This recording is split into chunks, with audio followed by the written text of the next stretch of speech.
and welcome to today's lecture. Happy New Year to all. Okay, so with the start of a new year, I expect that that everyone will be now fully dedicated to the studies and they will give their 100% for the exam and preparation. So let's start with this resolution for the new year and let's start our discussion on the SRS 4400, that was chapter 9. Okay, so in last lecture, what we did with respect to the SRS, we understood how the engagement pertaining to the related services are different from the audit or and opinion or assurance based engagement. So we started with SRS 4400, wherein we understood how the audit is different from agreed upon procedures. How do we issue an issue report under agreed upon procedures? We do not issue an opinion, but we issue a report, like what procedures were performed and what is the outcome of the procedure. What other things we follow, with respect to agreed upon procedures like engagement, planning, acceptance, what audit procedures kind of we follow or agreed upon procedures we follow, okay, at the time of the engagement or to discharge the engagement. And then what is the outcome? How do we report? Remember, I shared an example of the report also, where we discussed about the content of the report and the minimum factual things that should be there in the report, that the minimum items which are there. Then we discussed about SRS 4410, compilation engagements. Again, here it was not an assurance based engagement, not an engagement where we are issuing an opinion, rather an engagement where only financial information is being compiled.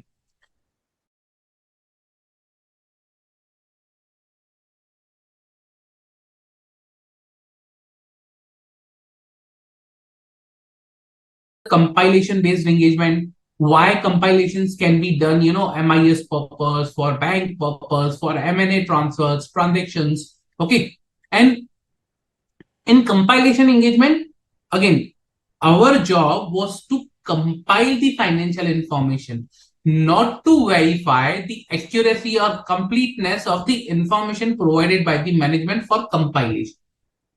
Very important point, because it is kind of an agreed upon procedures, and agreed upon procedure means I have to do ABC means ABC. I will not deviate from ABC. In compilation engagements, I have to compile the financial information. That's it. I will not deviate and go to accuracy and completeness of that particular compilation engagement or financial information that has been given to me for compilation.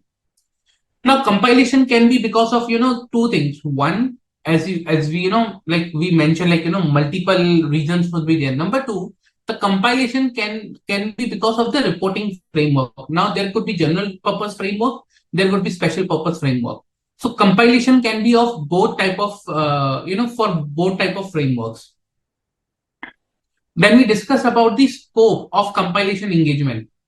What can be the scope of compilation engagements? Okay, we can for preparation and presentation of financial information, assisting management could be there. Then we understood the requirement, ethical requirement. We understood the engagement acceptance and continuance requirement, like how and what should be agreed, like a precondition we have in SA 210. What should be the precondition in compilation engagements? For example, FRF is acceptable, that financial reporting framework basis which we will be compiling should be acceptable. In designing and implementation of the internal controls, management should take responsibility for that. Management should take responsibility for the accuracy and completeness of the records, documents, explanation, and financial information. Management should take responsibility for the judgment needed in the preparation and presentation of financial statement or financial information. All these things are required to be agreed with the management, and management should agree their responsibility on that. Then there are other conditions that we need to, get agreed with the management. For example, intended use of financial information, compile financial information, identification of the applicable financial reporting framework, objective and scope of compilation engagement, responsibilities of practitioners, management responsibility where management agree to these things, okay, and expected form and content of practitioners report. Then comes the performance engagement, like performing the compilation engagement. Now, how we can, perform the compilation engagement? For that, what we need to do, first we need to gather the understanding of the entity and its environment.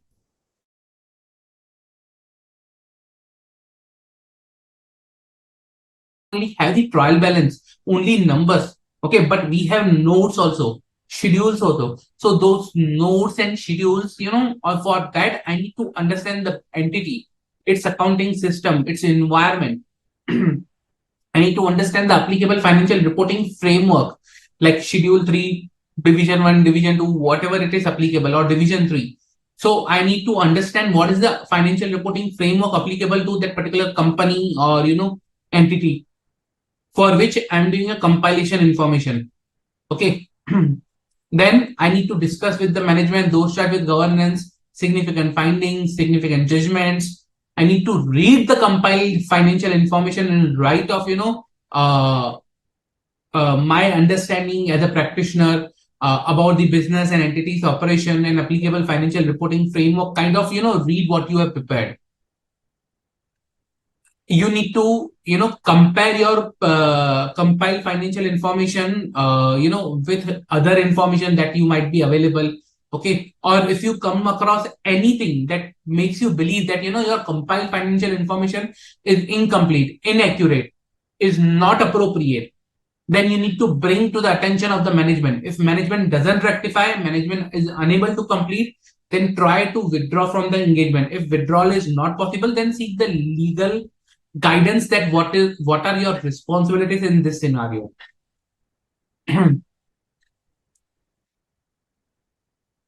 So we discussed that if financial information does not adequately refer to the described applicable framework, amendments are required, compiled financial information is misleading, then propose the amendment. That okay, these are the amendments that are required, and propose these amendments to the management. If management declines, with either try to withdraw. If you are not able to withdraw, then determine your legal responsibilities in the current scenario. Okay. And you need to get it agreed, kind of a written representation from the management that for the final draft, they are responsible. So that was discussed till last lecture. Any doubt in this? Any doubt? A quick recap was there for what we did in the last lecture. Any doubt?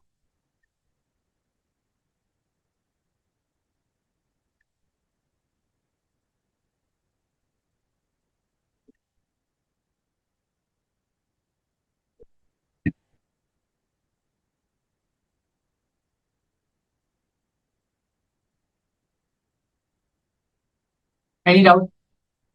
No?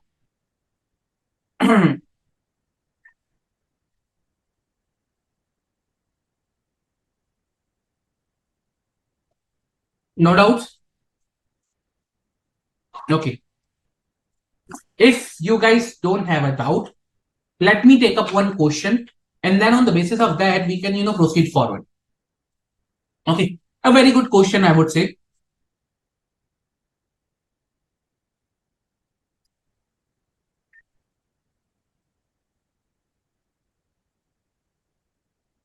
So basically, how the question is that Mr. Manan, okay, a chartered accountant, was hired by Magma Corporation Limited. It's a listed entity, okay, for compilation of financial information. Okay, for compilation of financial information.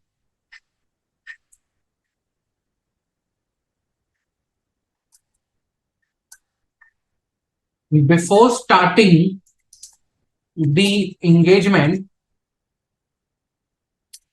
Mr. Manan was not sure whether he is required to verify he was not sure whether he is required to verify the client acceptance and continuance requirements, client acceptance and continuance requirements laid in essay. In which essay do you think this is laid down? In which essay the client acceptance and continuance requirements are laid down?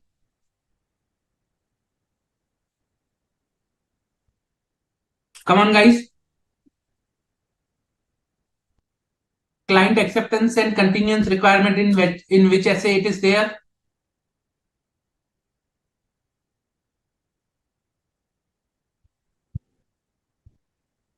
Yes, correct. 220. In essay 220. Okay. So,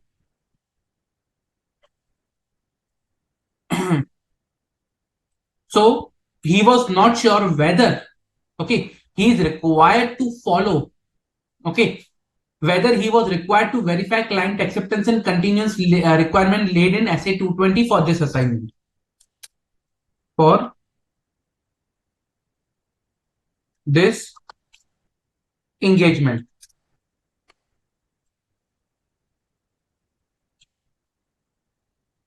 So you need to kindly guide Mr. Manan. Okay. So you need to guide Mr. Manan with respect to this. Now it's pretty simple that whether he should follow the client acceptance and continuance requirement for this compilation of financial information sorry, compilation of financial information assignment or not. So you need to guide Mr. Manan with respect to that. So now you tell me whether he should follow essay 220 before accepting a compilation of financial information engagement. What do you think? Should he follow or not?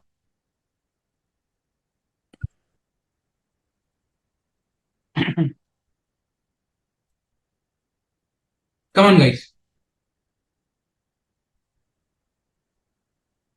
Is he required to follow this particular requirement of client acceptance and continuance, which is laid in essay 210?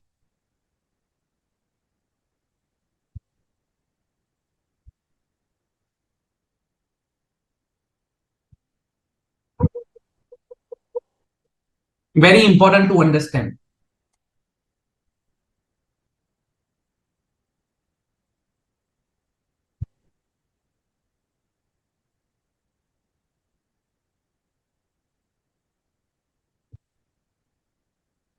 Okay, good Uday, very good. Good Tanisha. Come on, guys. Is he required to follow essay 220 with respect to the client acceptance and continuance before accepting the engagement of compilation of financial information? Yes, no. If no, then why? If yes, then why? Come on, guys. Pretty easy, trust me.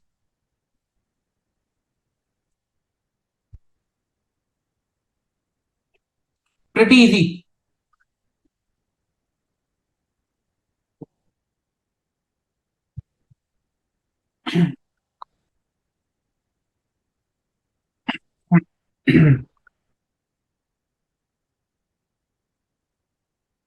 Very good, Suraj.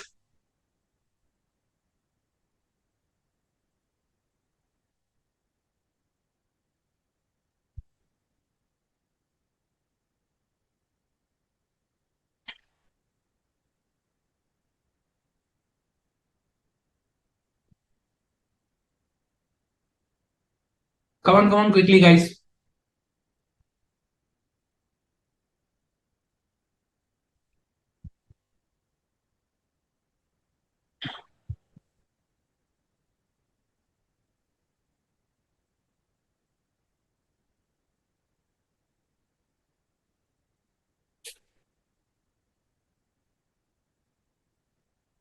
Okay, good, Tanisha.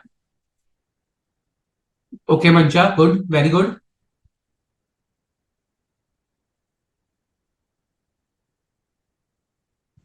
Okay, good, Mancha, very good.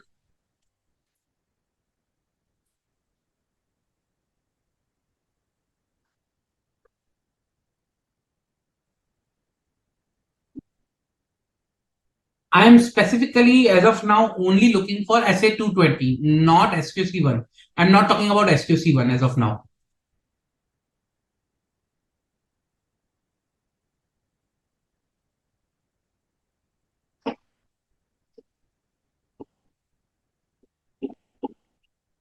Only SA 220, that's it.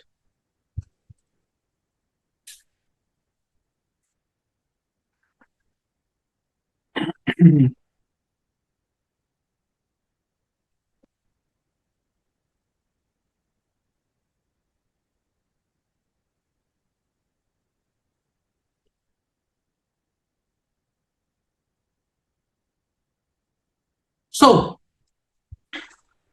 for SA 220, come on, guys, for SA 220, do you think that Mr. Manan is required to follow the client acceptance and continuance requirement laid in SA 220 for this kind of engagement? Come on, quickly.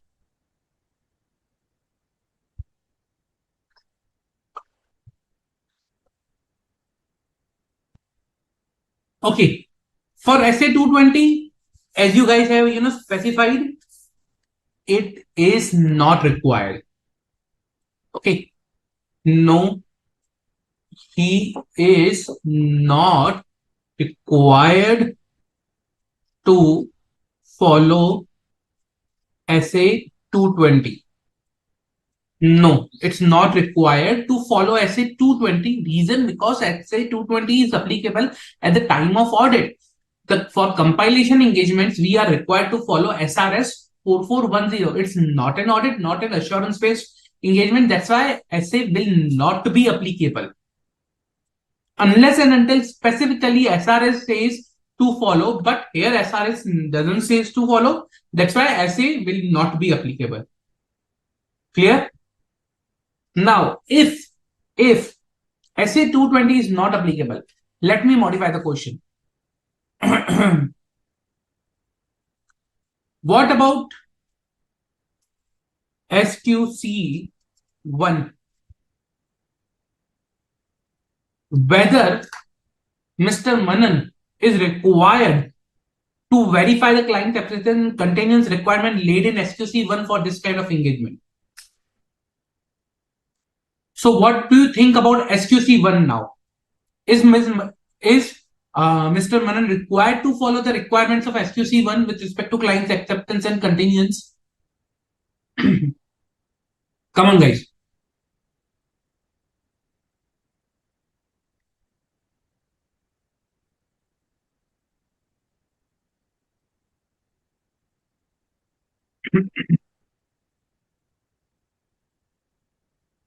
Is Mr. Manan required to follow SQC1? I changed the question. Instead of SA220, I replaced it with SQC1. Very good, Tanisha. What do you think about SQC1, guys?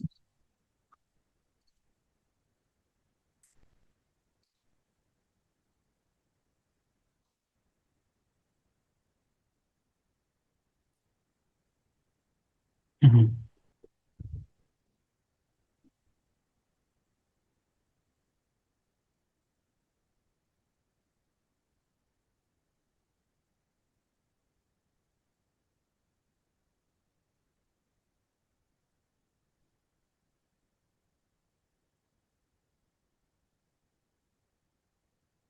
Okay, good, Suraj.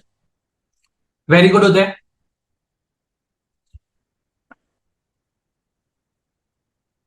Come on, guys.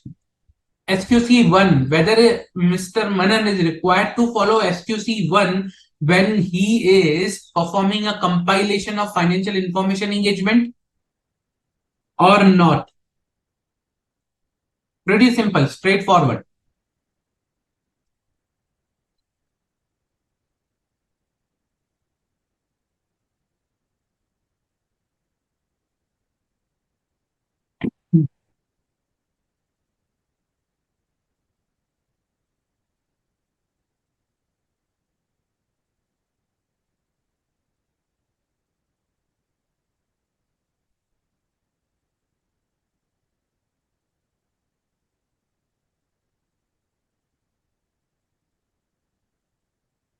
Come on, guys, quickly. Whether Mr. Manan is required to follow the requirement of SQC1 or not. Okay, very good with that. Yes.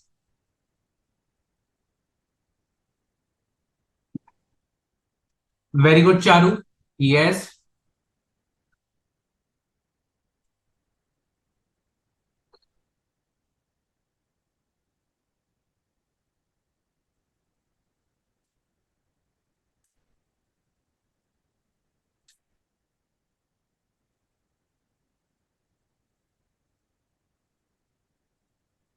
Okay.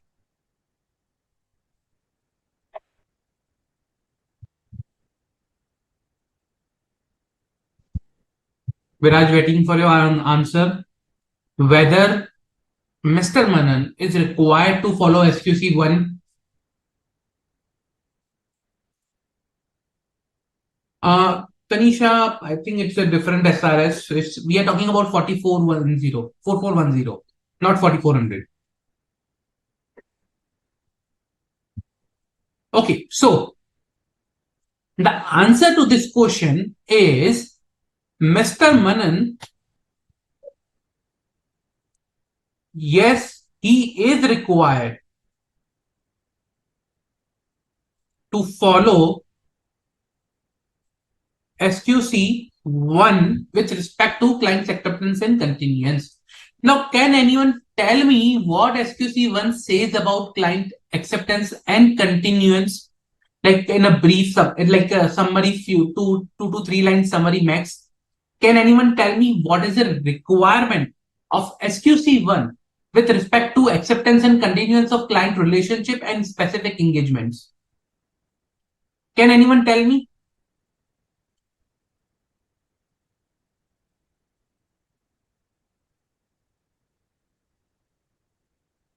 Yes, Tanisha. Yes, both are correct. Hmm. So, can anyone tell me what are the requirements enumerated in SQC1 with respect to client acceptance and continuance in a summary form?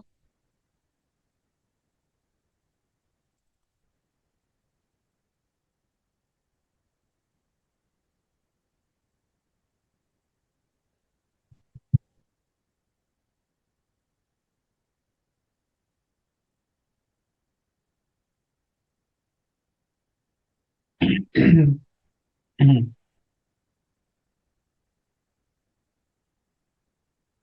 on, guys.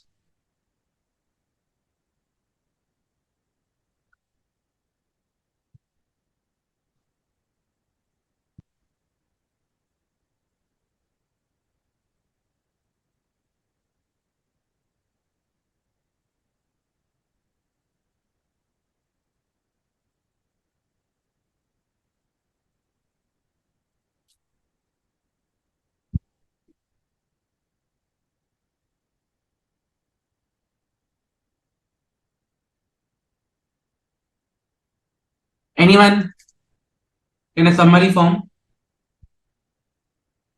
Very good, Mancha. Very good. Okay, so just a kind of a reminder and revision for that. Very good, Uday. Yes. So you guys can, refer to page 1.7 of your module where you have a specific requirements of SQC1 with respect to acceptance and continuance of client relationship and specific engagements. Okay. Now, this particular SQC1 requirement says that a firm before accepting, okay, any engagement should acquire vital information about the client. Such information should help the firm decide about integrity of the client, promoters and key managerial personas, competency to perform the engagement, and compliance with the ethical requirements.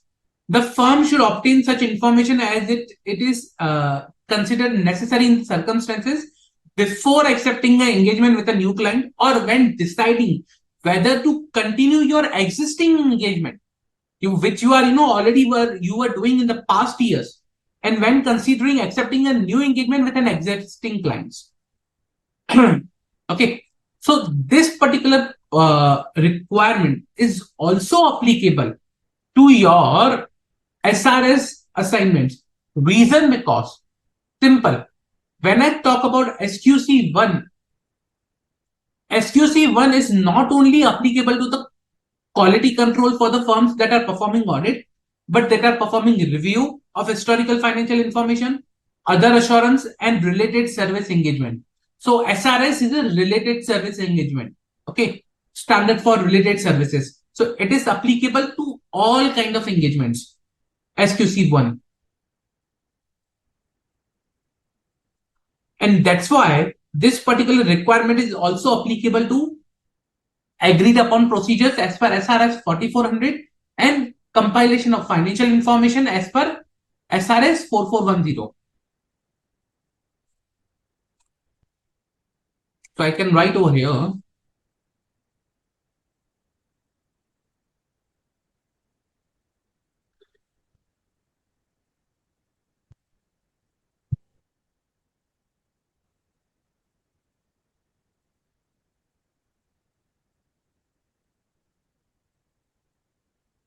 applicable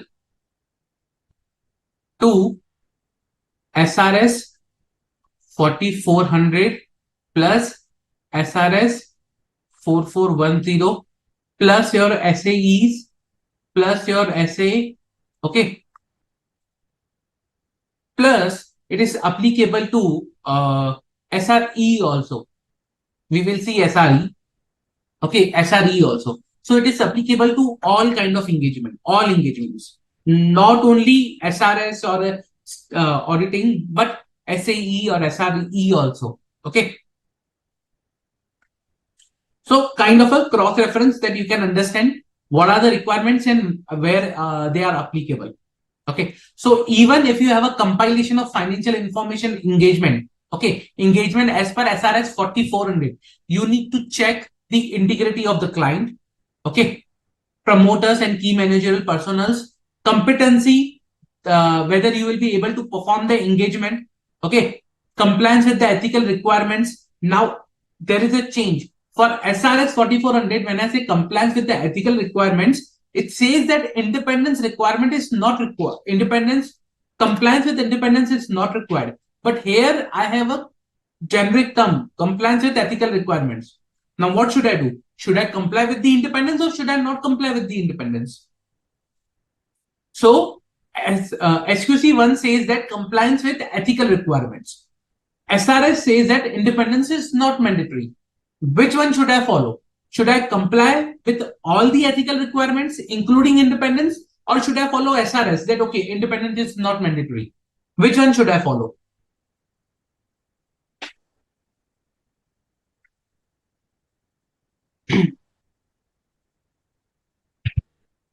Should I follow the SQC1, which says that you need to comply with all ethical requirements, including independence? So this includes independence, correct? This is including independence.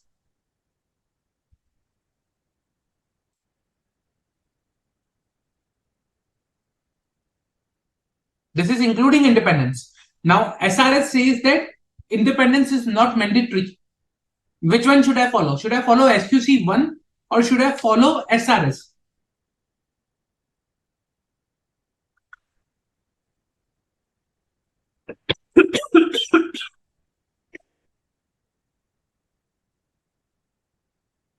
Come on, guys.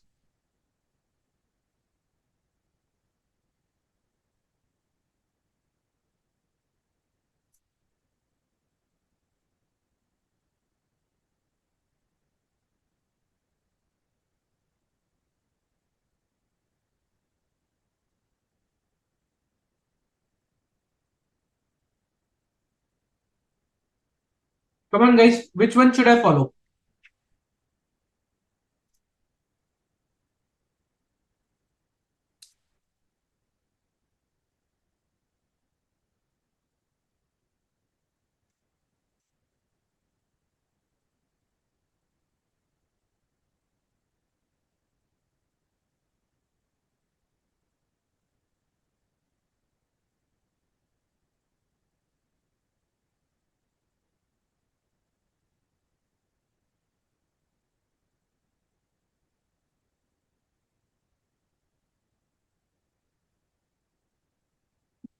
Sorry. Really sorry.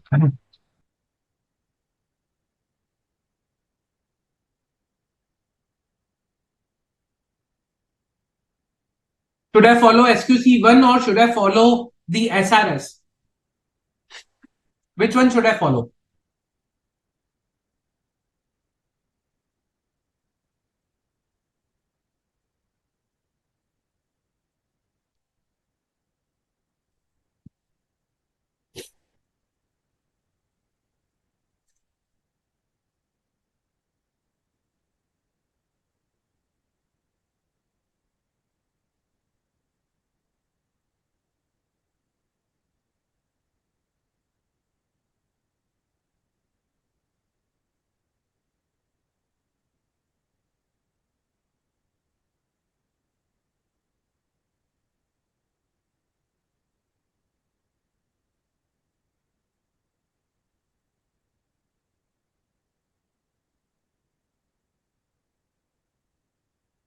Come on, guys, quickly.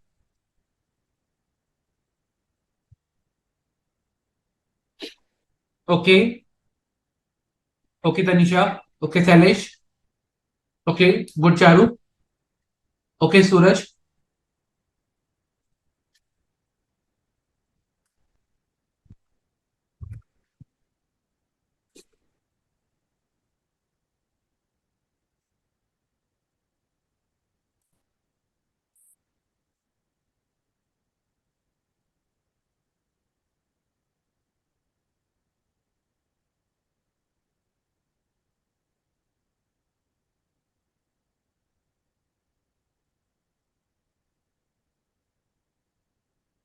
Come on, guys.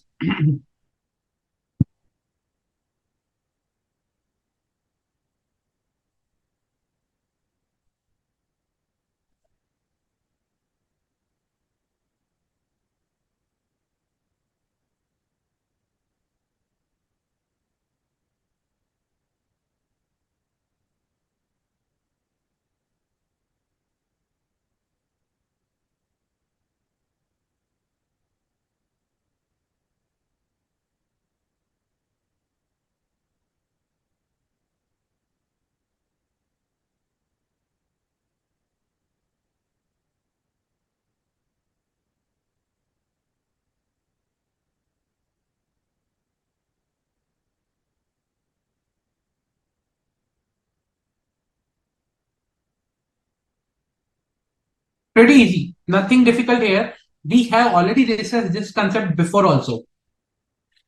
Okay. Like here, we are talking about SQC1 requirement. Okay.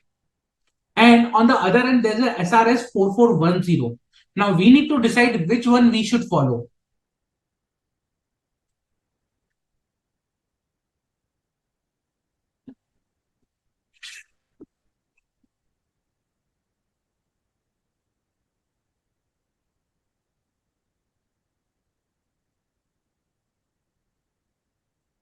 If I simply, convert this,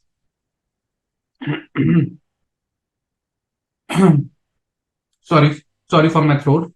If I simply convert this, okay, this particular question into a case study kind of.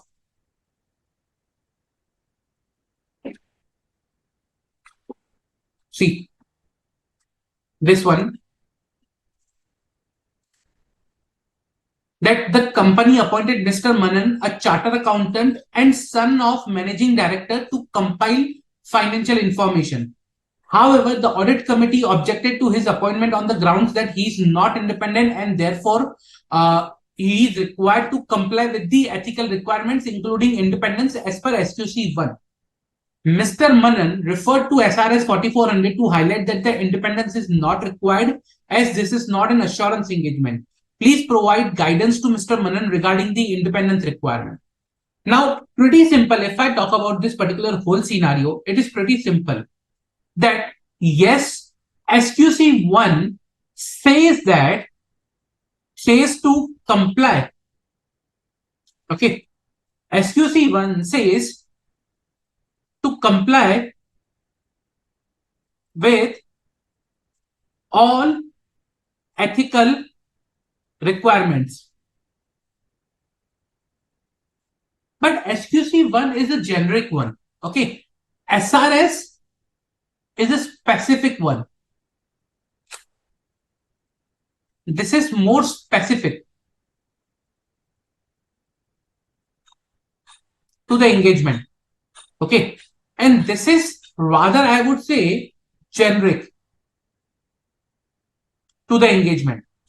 Now, if SRS is giving you an exemption with respect to independence, if SRS says that independence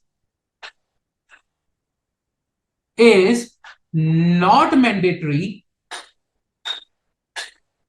then I would give my first preference. I would follow first preference, or I would follow first SRS, then second SQC. So first will be SRS, then second will be SQC. So for me, independence will not be mandatory. Reason because that is not an assurance engagement, and that is specifically stated in SRS because SRS is more specific to the engagement compared to the SQC. Okay, so am I required to follow independence? Independence? Am I required to maintain independence? Answer is no. No, independence is not required, as this is not an assurance engagement. So whenever there is a conflict, we need to see which is the most specific one and which is the more generic one. So specific one will be followed first and then the generic one. So we will follow SRS 4410 and SQC1. But where the SRS is more specific, I will follow the SRS compared to the SQC.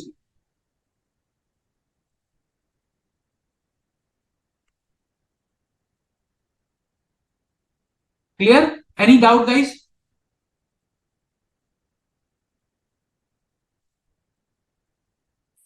Any doubt? Where your SRS is silent at that particular point in time, I need to follow SQC by default. But where your SRS has already provided a guidance, I will follow SRS at that particular point in time.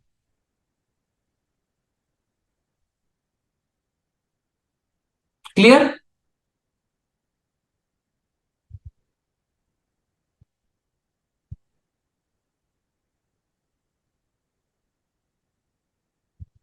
Any doubt?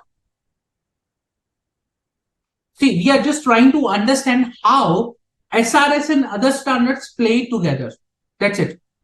You need to understand that, okay, how the other standards also impact your SRS engagements. So when I talk about SRS engagements, they are not, or, any other engagement we are talking about other than the assurance engagement. SQC1 will be applicable to the extent we don't have a specific requirement or specific guidance in that particular standard. Okay. However, saying that, whenever in actual we accept these kind of engagements, we usually, check for the compliance of, ethical requirements. We check whether, is there any conflict of interest, whether we are objective, integrity can be maintained, whether we have resources or not to cater the client or engagement. We see a lot of things, okay, which is usually also seen at the time of audit. But here, there are slight changes compared to audit because this is not an audit. So we do not, see from the opinion point of view rather than we see from the engagement point of view. But yes, these procedures are followed. And at times we also check, whether is there any conflict with respect to, are we providing, or is our network firm, any other partner is providing assurance engagement, which may create a conflict of interest. Okay. So we kind of, see those kind of also checks, and we also verify whether, it should not happen that, okay, I am accepting an engagement which is not an assurance engagement for the same company, but my partner or my firm is already, performing an assurance engagement of the same company. So that's why these checks are necessary. Having said that, we need to see what is the requirement applicable.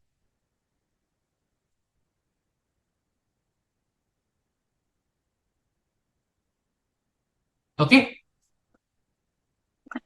So let's proceed, move back to the chapter. Now, the next point that I want to discuss is with respect to practitioner's report. Okay. Now, when it comes to reporting part, we have discussed till now, the performance part. When it comes to the reporting part of the engagement, okay. Now, usually the report, the form and content of the report is already, discussed and finalized at the time of accepting the engagement. So when you do engagement acceptance and continuance, okay, at that particular point in time, you already agree to the expected form and content of the practitioner's report.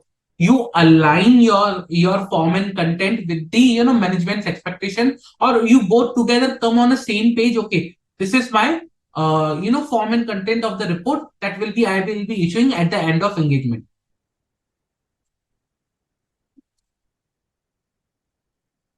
Uh, so accordingly, the form and content is pre-decided at the time of the start of the engagement also. But there are some specific or minimum requirements which are required to be followed for the reporting part. Okay. So those requirements are, now first of all, we need to understand this is not an opinion. We are not issuing or expressing an opinion. This is just a report of what we have done. So the practitioner's report is not a vehicle to express an opinion or conclusion on the financial information in any form. Very important. You need to remember this because this is not an assurance engagement. Okay. So what are the minimum requirements of the report is first the report title. The report should have a title. Then addressee, to whom the report is being addressed. Third, a statement that practitioners has compiled the financial information based on the information provided by management. So here the responsibility to provide the information was of management, not of the practitioner. A description of the responsibility of management, including those charged with governance, as we have already discussed. Identification of the applicable financial reporting framework. Okay. And a description or a reference to if there is a special purpose financial framework, then a description and a reference to that. Identification of the financial information, including title of each element of financial information. So whatever has been given to you as a financial information, then the title of each that financial information. Okay, you need to identify what information you have compiled. A description of your responsibility as a practitioner, and the engagement was performed in accordance with SRS and relevant ethical requirements. Relevant, that's why not all ethical requirements, but the term is used relevant ethical requirements. Description of what a compilation engagement entails in accordance with the SRS. Okay, means what SRS says about compilation engagement. Then explanation that since compilation engagement is not an assurance engagement, okay, the practitioner is not required to verify the completeness and accuracy of the information provided by the management. So this is if we need to highlight that this is not an assurance engagement. That's why the practitioner is not required to verify the accuracy and completeness of the financial information that is provided by management. It is the responsibility of the management to ensure the completeness and accuracy of the financial information. Accordingly, the practitioner does not express an audit opinion or review conclusion whether the financial information is prepared in accordance with the applicable financial reporting framework.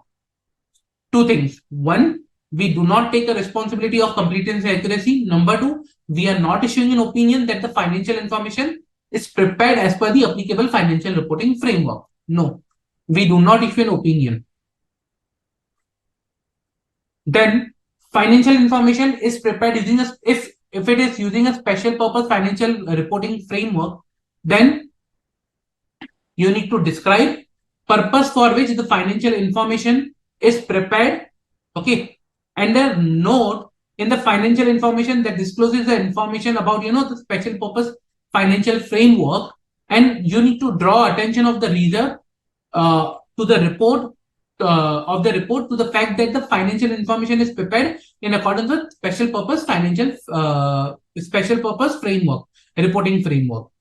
Then the date, then the signature, and the place of signature wherever the document has been signed, report has been signed. So this is the minimum requirement of your practitioner's report under SRS 4410. Any doubt with this?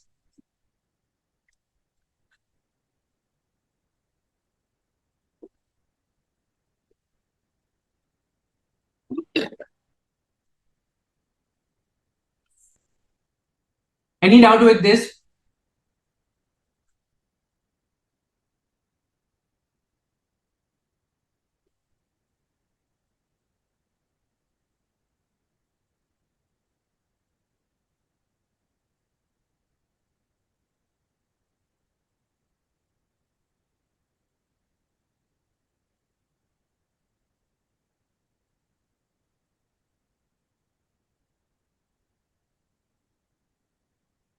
No?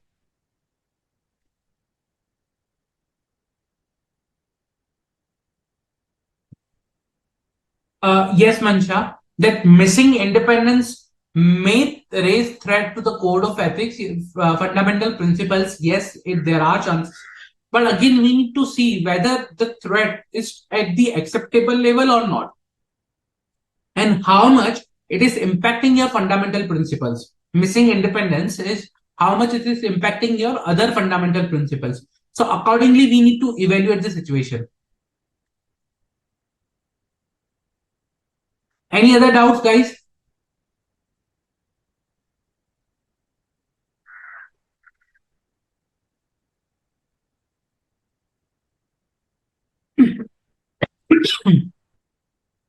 Any other doubts?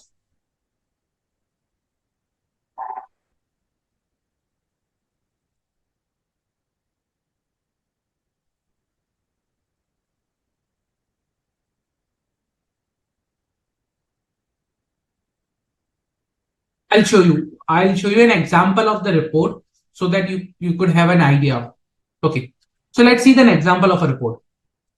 Now this is a illustration of a report which is given in the standard itself.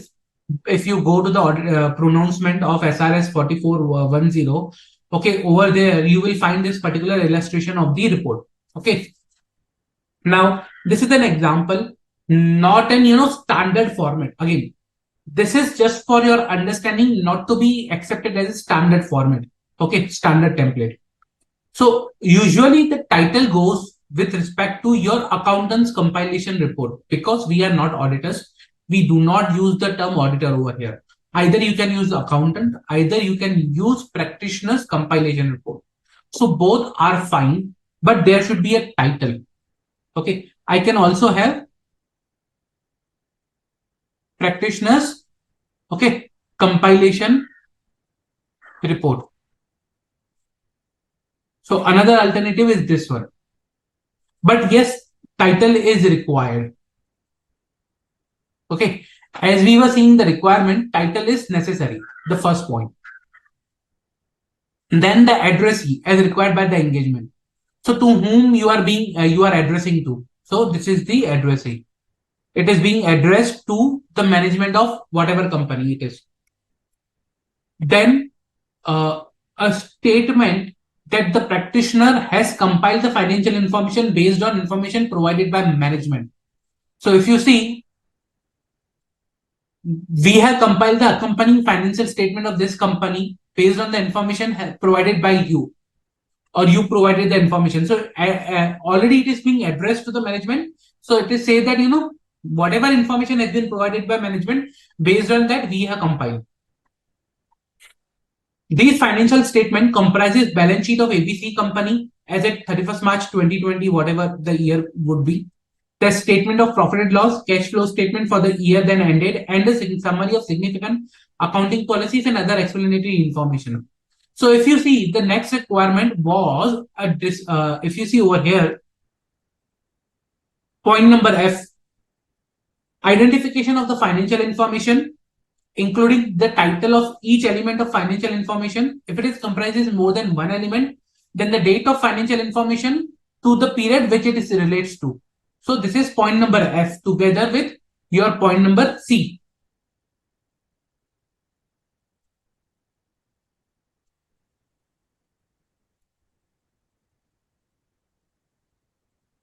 Point number C over here, we have seen. Now point number D, a description of the responsibility of management. Okay. Now, if you see over here,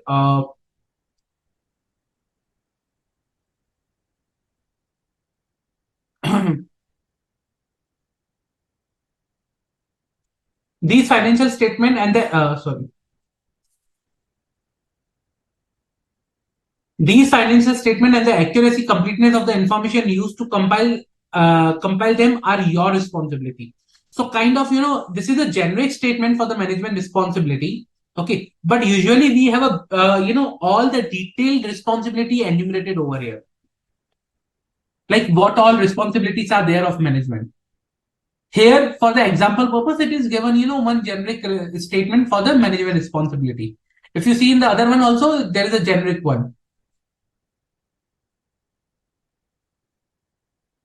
Then the next point was identification of the applicable financial reporting framework. If you see over here, if you see that we have applied our expertise in accounting and financial reporting to assist you in preparation and presentation of these financial statements in accordance with the accounting principles generally accepted in India. We have complied with the relevant ethical requirements. Now, when I talk about generally accepted in India, that is nothing but your general purpose financial reporting framework. Okay, applicable financial reporting framework that is there, and complied with the relevant ethical requirements. That was also a point for us. Point number G. G and E together are there.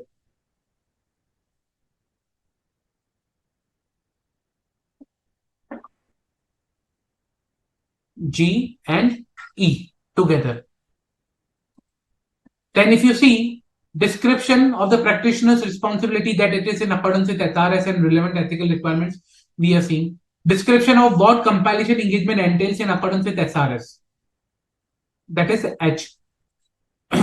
This is we perform a compilation engagement in accordance with SRS 4400. Okay, that is there.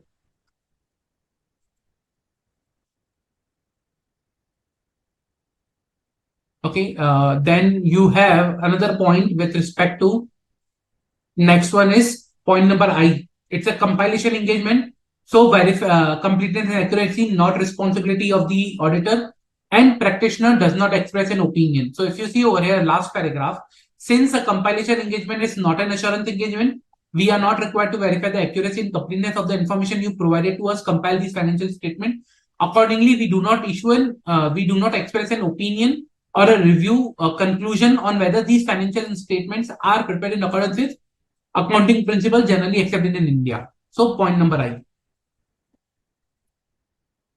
And then you have this name, sign and place everything over here. Okay. So this is one example of kind of a practitioner's report for the engagement of to compile the financial information.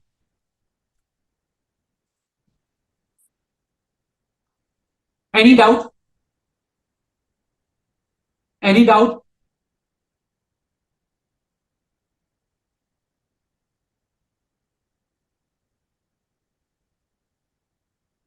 Okay. So there is one question that what are the responsibilities of those charged with governance in relation to the compilation engagement? See, it is not necessary that those charged with governance will have a participation in this. At times, only management involves and get participated in this. But having said that, those charged with governance are responsible for oversighting. Okay, for the preparation and presentation of financial statement or financial information. So at the end, they are also responsible for the final draft. They are also responsible for the whatever we have compiled and whatever we have information we have received. Management is required to provide us the complete and accurate information. But those charged with governance are responsible to have a oversight that management is doing their role or not. So accordingly, management is responsible, but those charged with governance are also responsible to see whether management is fulfilling their responsibility or not. Any doubts till now with respect to the report? Any doubts?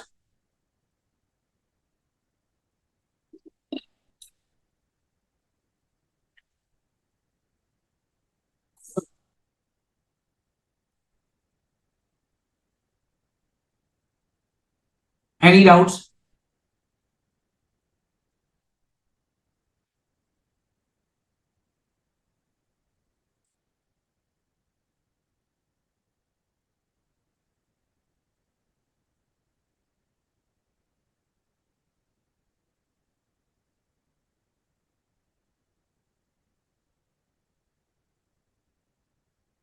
No?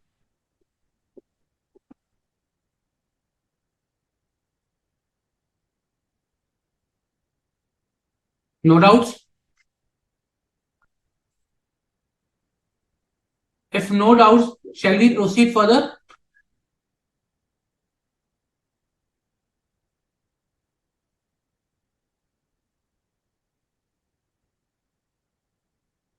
Yes? No? Okay. Let's proceed further then. Okay. Now, there are few things that I want to discuss with respect to SRS 4400 itself or 4410 itself. One is the engagement level quality control requirement that is inbuilt in SRS. Okay. So SRS itself provides the engagement quality control level requirement. It says that, okay, the overall quality of each compilation engagement to which the partner is assigned, okay, and the engagement being performed in accordance with the firm quality control policies and procedure.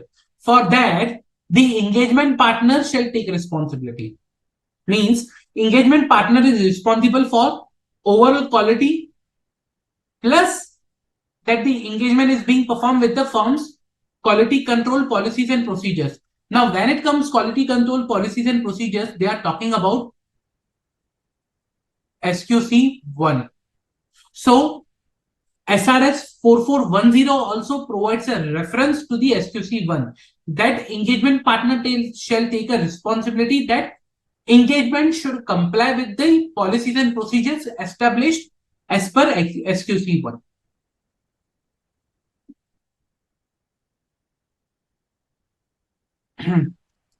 Next point is that I want to discuss is communication with those charged with governance.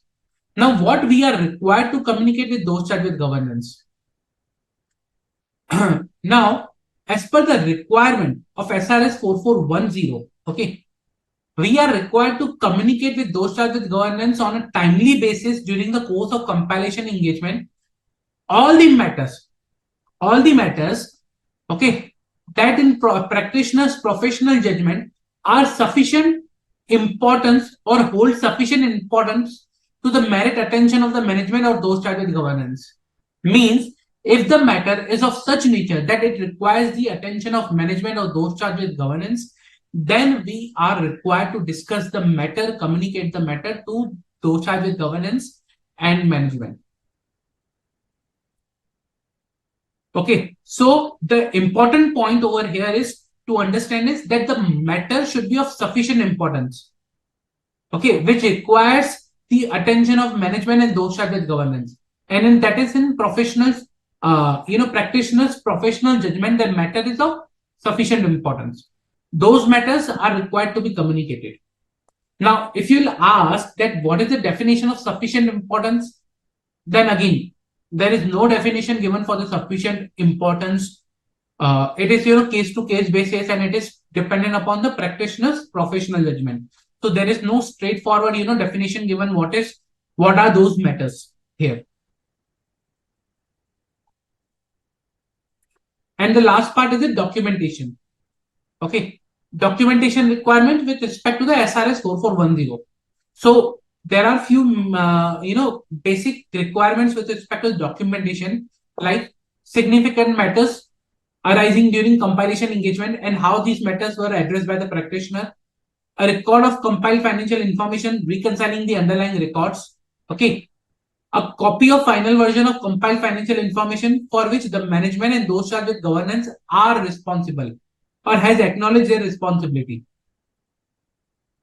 Okay. Then engagement documentation should contain a copy of entities trial balance, summary of significant accounting records, and other information that the practitioner used to perform the compilation based on which we have compiled the information. So these are the minimum requirements with respect to the documentation. Clear? Any doubt till now? Any doubt? So we have discussed in detail the requirement of SRS 4410.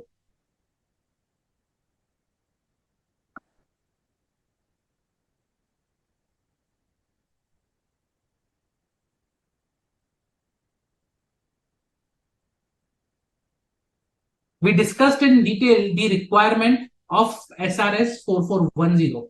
Now that was SRS 4410. Any doubt?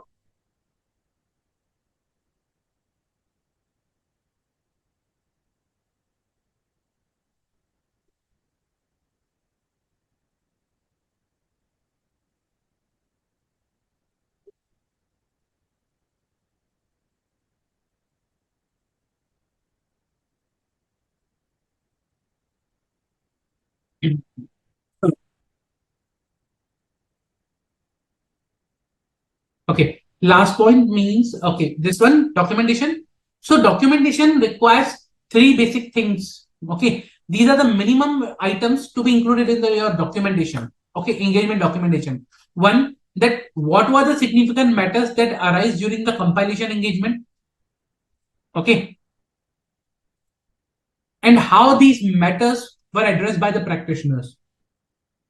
Number two, a record of how compiled financial information reconciles with the underlying records. And number three, a copy of final version of compiled financial information. Okay, and where the management has acknowledged their responsibility.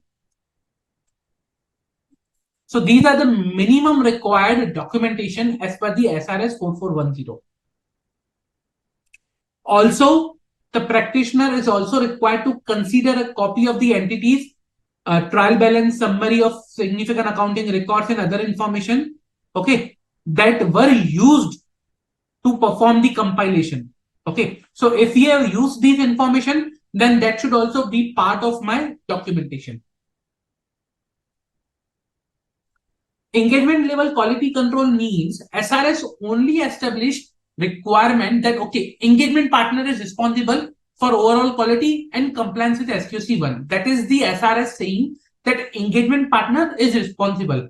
So SRS is establishing responsibility of engagement partner with respect to the overall quality and compliance with the SQC1. So that is an engagement level quality control requirement established by SRS.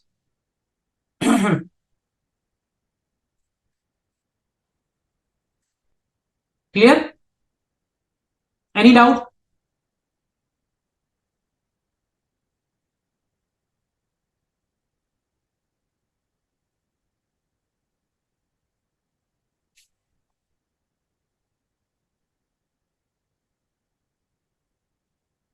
Any doubt? If no doubt, let's go with test your understanding too here. This particular question which is already given. During the course of performing a compilation engagement in accordance with SRS 4410, it became known to you that the client has suffered a theft loss of rupees 100 lakhs of its inventories over a period of time at the storage location visited infrequently. Okay, so there is a theft loss of 100 lakhs. A claim was lodged by the client with insurance company which was repudiated due to certain technical reasons. Okay, means that was declined. This insurance claim that was filed by the company was declined. Okay, so they refused to accept the particular claim. Now the client has not preferred a complaint or appeal against such repudiation. So client is not going for a appeal or complaint. The amount is reflected under head current asset in the trial balance of the client. Okay. So the amount is there in the head current asset in the trial balance of the client. Discuss how you should proceed to deal with the matter. What you will do in this scenario, let's say for example you are here for the compilation engagement. Okay, you are performing the compilation engagement.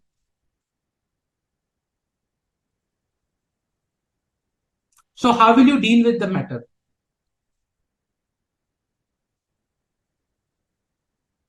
This is a compilation engagement in accordance with SRS 4410. You identified there is something, theft loss of 100 lakhs of inventory, but the inventory is still shown under the head current asset in trial balance. What you will do? Come on, guys.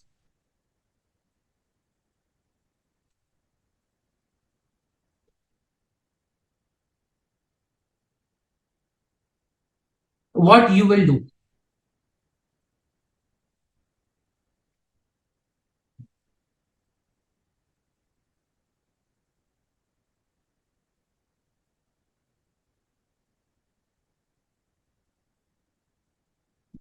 Discuss how you should proceed to deal with the matter. Now you need to reply in accordance with SRS 4410. You need to reply in accordance with SRS 4410.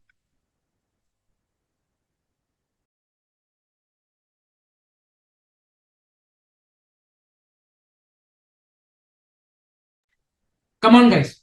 You need to reply in accordance with SRS 4410.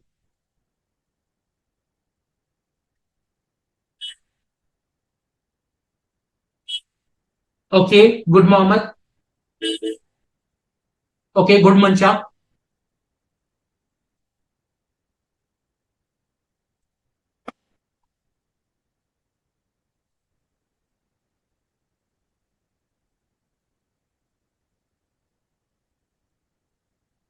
Come on, guys.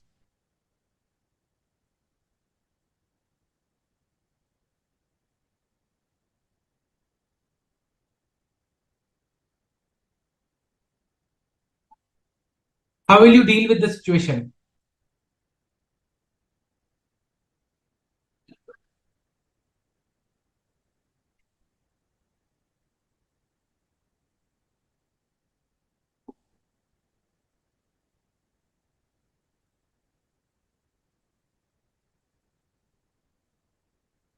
Okay, Tanisha. Okay, Suraj. Very good.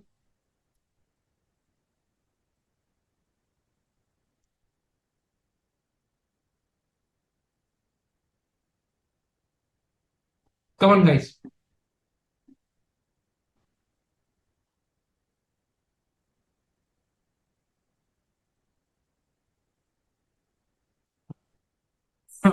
Okay. Let me copy this question and discuss few more point onto this particular question so that we can discuss in detail.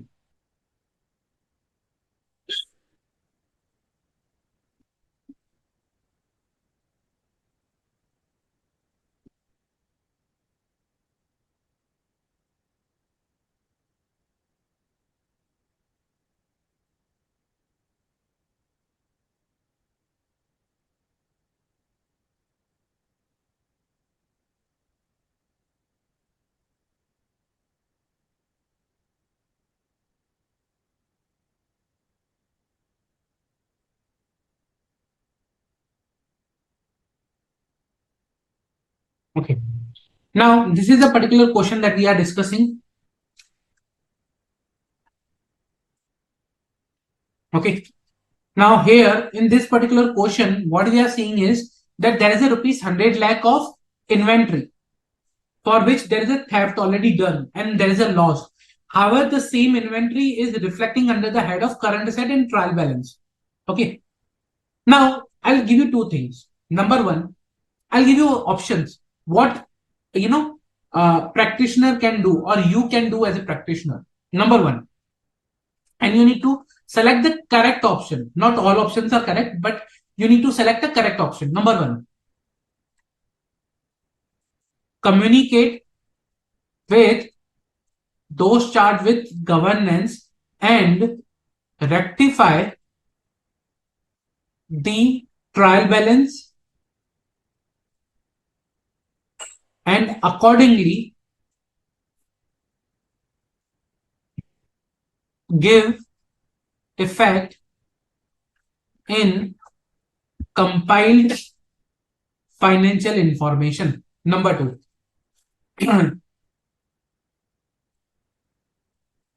compile the financial information as it is as okay, compile the financial information as it is because the auditor, or not auditor, rather practitioner, is not responsible for completeness and accuracy of financial information. This is kind of don't do anything. Number three, compile financial information, okay, with the given data and issue a report including a opinion on the changes required and misstatement identified.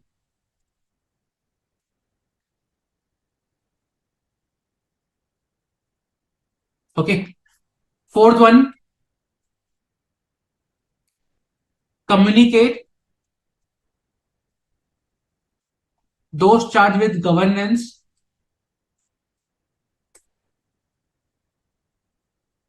and management to rectify the information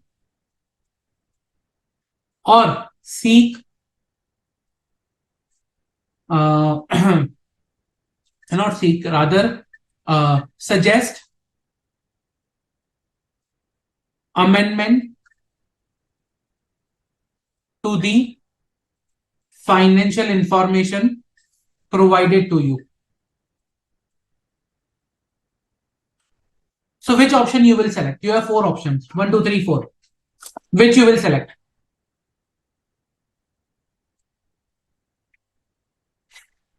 Now you need to select one option. Which is the correct one? It's the correct one you need to select. Which you will select?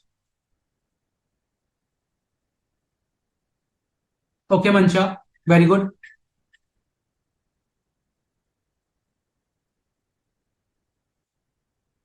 Come on, guys. Which option you will select?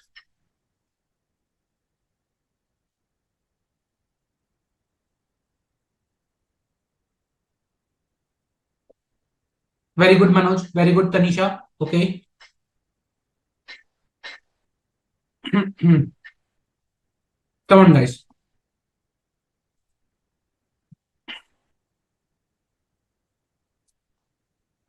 Which option you will select? What is the correct option over here? Number one, communicate with those charges governance and rectify the trial balance and accordingly give effect in the compiled financial information or financial statement rather. Okay. Second, compile the financial information as it is because the practitioner is not responsible for the completeness and accuracy of financial information. Compile the financial information with the given data and issue a report including an opinion on the change required and misstatement identified. Fourth, communicate with those charged with governance and management to rectify the financial information and suggest amendment to the financial information provided to you. So what is the correct option that you will pick up?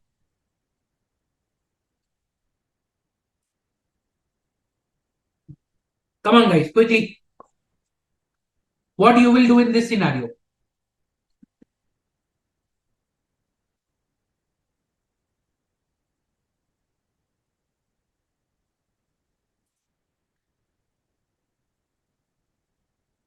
What you will do in this scenario?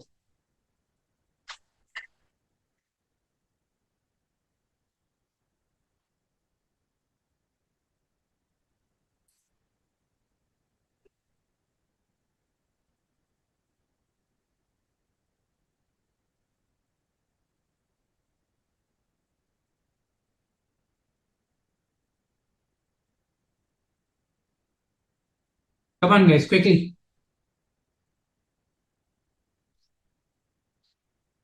What you will do in this particular scenario?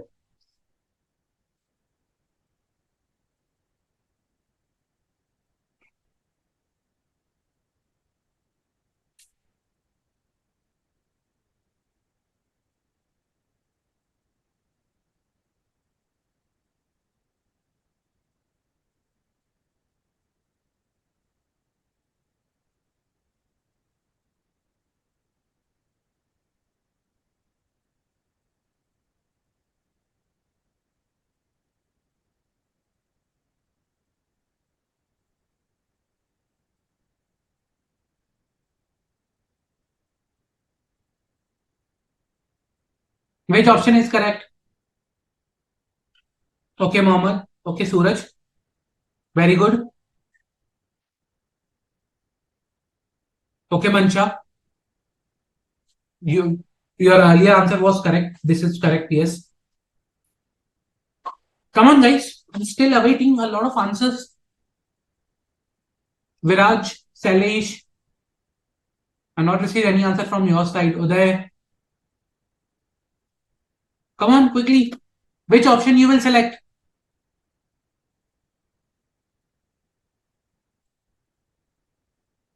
Okay. So, see, question is that there was a theft loss or rupees 100 lakhs.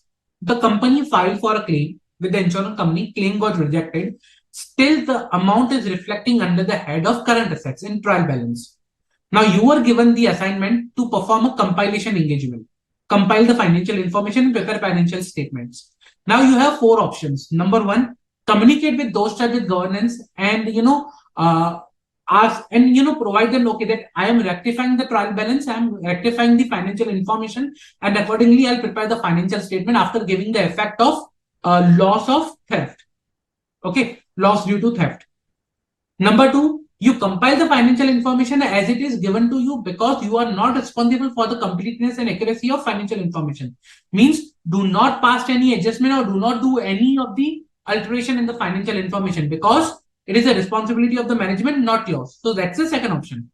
Third option is compile the financial information with the given data and issue a report with an opinion that the financial information which is compiled is inaccurate and contains misstatement with respect to theft, loss due to theft of rupees 100 lakhs. And fourth is communicate to those charged with governance and management that they need to rectify the financial information and suggest or propose them the amendments that they are required to make to the financial information before you compile. So these are the four options. Now, if you have selected option number two, okay, if you have selected option number two, then that is wrong. If you have selected option number three, then again that is wrong.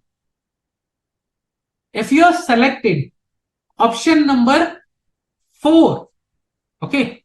If you have selected option number 4, then that is right. So the option number 1 is wrong. Reason because in SRS, our job is to compile the financial information, not to rectify the trial balance. So we are not required to rectify the trial balance. It is the responsibility of management to provide us the correct information. If management is not providing the correct information, suggest them some changes or the rectification, amendments, whatever is required. If they do not agree to the amendments, then try to withdraw. If withdrawal is not possible, then seek legal guidance. But do not rectify by your own the trial balance or financial information given to you. Simple. So your role is to communicate and ask them to amend the financial information or rectify the financial information. That's it. Clear? We are not required to rectify the trial balance. We are here to compile, not to identify misstatement and rectify the same.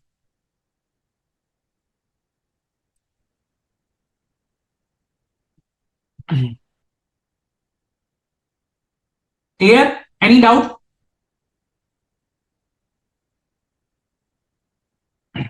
Why not 3? Reason because opinion. We cannot issue an opinion under SRS. No opinion under SRS 4410. Hence, this is not a correct option. Why second number is not a correct option? Reason because we are required to communicate to those charged with governance. So communication is required. This don't do anything is incorrect. We are required to communicate to management or those charged with governance as per SRS. Communication is required. That's why the second number option is also wrong. I hope now you are clear with the concept of SRS in depth. Any doubt with both of the SRS 4410 and SRS 4400? That is the agreed upon procedure and the compilation of financial information.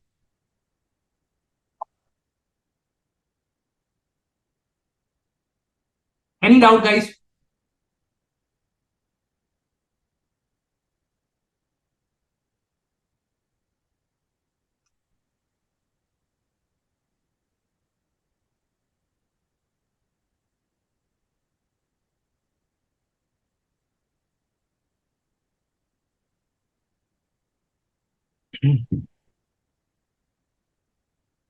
Any doubt?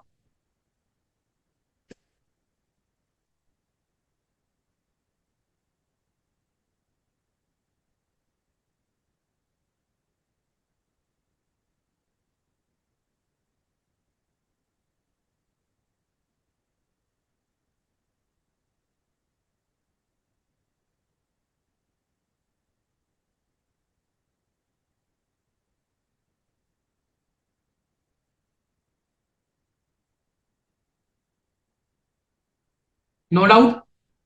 Okay, good. If no doubts, let's take a quick 10-minute break. After the break, we'll gather back and continue the session. Okay, let's take a quick 10-minute break.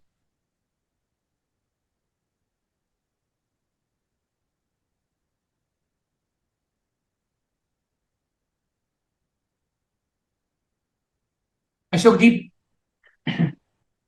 break started.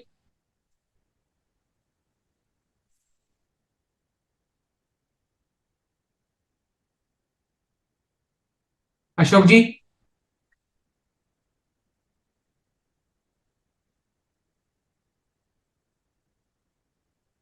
Okay, thank you.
Hello everyone, welcome back to the session. Let's continue. Now we have covered the SRS 4400 and 4410. That is our chapter 9. Okay. Now let's move to the next chapter that I want to cover is the chapter 10. Okay. Which is basically onto the review of financial information.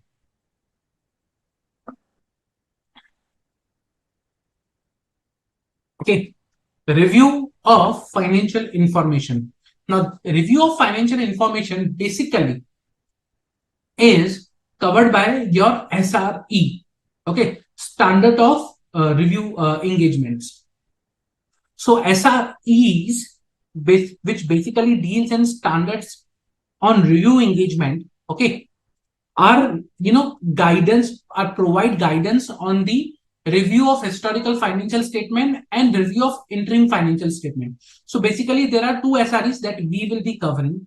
One SRE 2400, that is engagement to review historical financial information. Second is SRE 2410, review of entering financial information performed by the independent auditor of the entity. Okay, so these are the two SREs that we will be covering under chapter number 10. Okay, I will suggest all of you guys to, along with me, take your notes in the module itself. Okay, so that at the later point in time, it will be very easy for you to refer back to those, notes. And a day before exam, it will be easy for you to revise the content and, whatever notes we have prepared. Okay. Now we need to understand. So see, what we have done is till now is we have understood the agreed upon procedures. We have understood, audit. Now we need to understand the review. Okay. Now we need to understand what is review.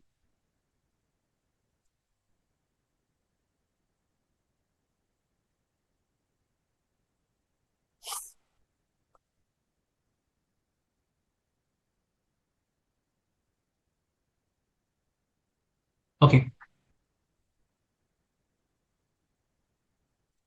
Because our chapter 10 is basically on area of review only.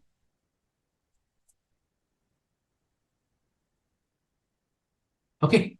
For that, we need to understand what is review and how SRE plays an important role when it's a review engagements. Okay. So let's understand what is a review engagement.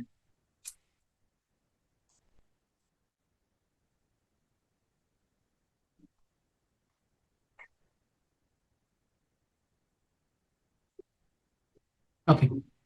Now, when I talk about review engagements, okay, a review engagement is an engagement wherein review of a financial statement, like if you, we will see whether it's an interim financial statement or historical financial statement, that is another thing.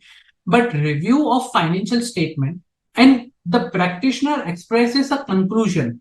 Okay. Now, in a review of a financial statement, the practitioner expresses a conclusion that is again designed to enhance the degree of a confidence of intended users. Okay, with regards to the preparation of an entity's financial statement in accordance with the financial reporting framework. That is, review of financial statement, review engagement.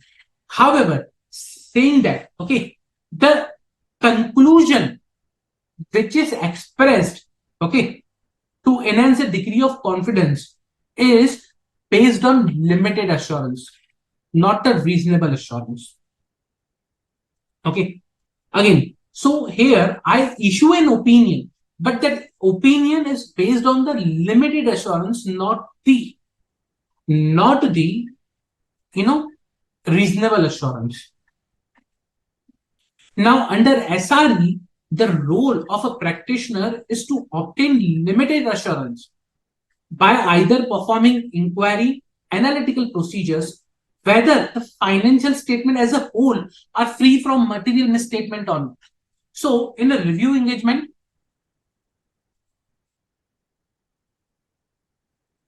the practitioner, okay,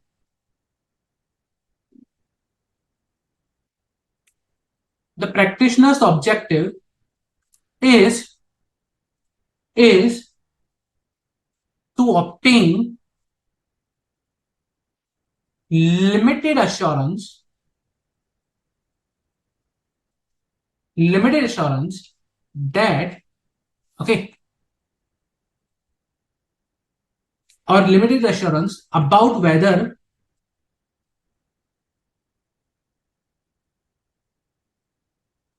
the financial statements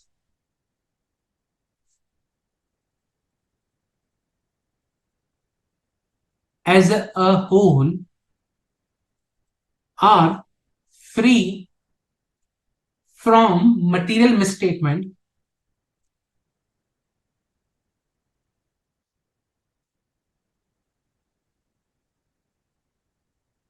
are free from material misstatement, okay, in thereby enabling practitioner,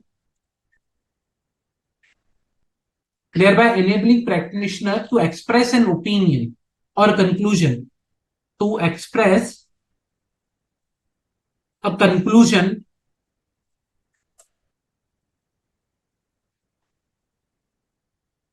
whether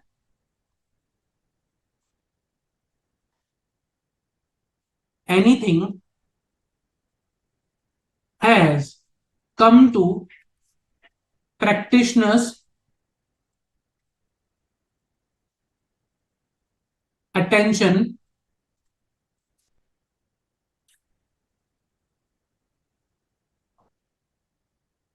that causes the practitioner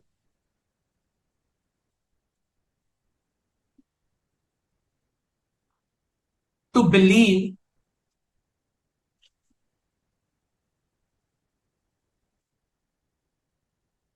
the financial statement are not prepared,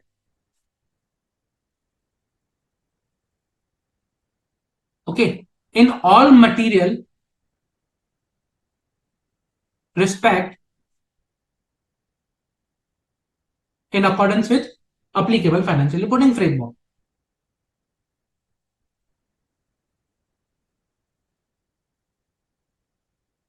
Okay. Now that is a review engagement. Let us see again, go back and revisit the definition of when I talk about this particular audit. So what is the objective of an auditor when he is doing an audit? Okay. So when it comes to the audit, okay, the objective of auditor is to obtain reasonable assurance whether, financial statement as a whole are free from material misstatement. So if I just, put it together here,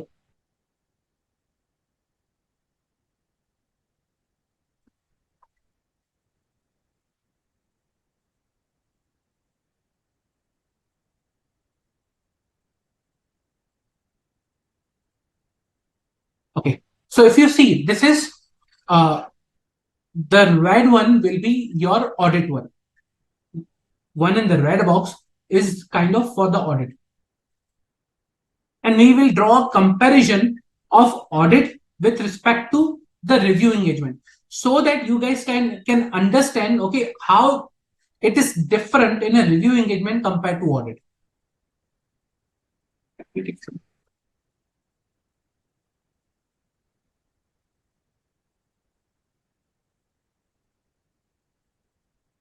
Okay. See, this is for audit.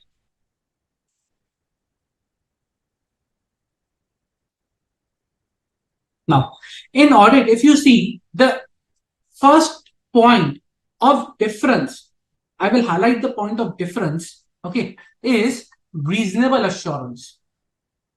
And when I talk about review engagement, okay, it is limited assurance. Let me reframe this one just a minute.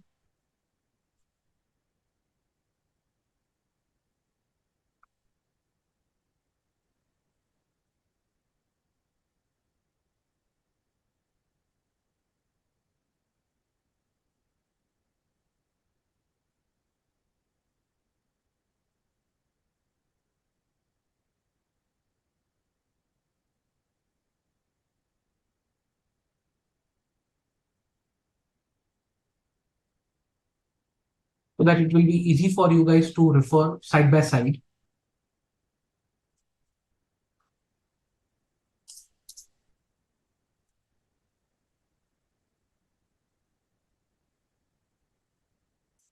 Okay.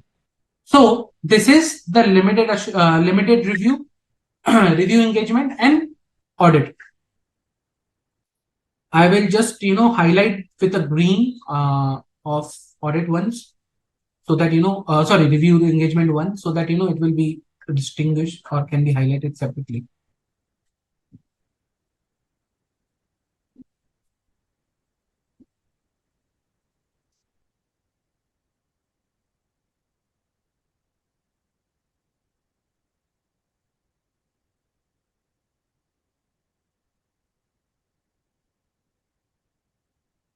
Okay. Now, when I talk about audit, it is the reasonable assurance. When I talk about review engagement, I'm talking about limited assurance. So the level of the type of assurance that I'm obtaining in audit compared to the review engagement is different, first of all. Okay. Is drastically different. I'm talking about, on one hand, limited assurance, on other hand, I'm talking about reasonable assurance. Okay. Second, now when I talk about audit, I say that financial statement as a whole are free from material misstatement or not. So if you see the line that in audit we do or audit we write, it talks about whether financial statement as a whole, whether the financial statement as a whole are free from material misstatement due to fraud or error. Okay. And in review, what I talk about is whether the financial statement as a whole are free from material misstatement. I'm not talking about due to fraud or error. I'm just talking about free from material misstatement. Okay. Next is whether the financial statement are prepared in all material respect in accordance with applicable financial reporting framework. Okay. In review engagement, what we do is whether anything has come to the practitioner's attention that causes the practitioner to believe that the financial statement are not prepared in all material respect in accordance with the financial reporting framework. Now, the point here to understand is that in review engagement, our focus is to, obtaining limited assurance. That's why when we focus on obtaining limited assurance, our role becomes that is anything has came to our attention, practitioner's attention, okay, that makes him to believe that they are not prepared in accordance with in all material respect, not prepared. So here we are kind of using negative assurance. Okay. When it comes to the review engagement, we are kind of using a negative assurance compared to what we are doing for the audit. Now, in review engagement, we usually talk about analytical procedures, okay, performing inquiry, limited procedures we are talking about. But when it comes to audit, we are talking about all the procedures in detail.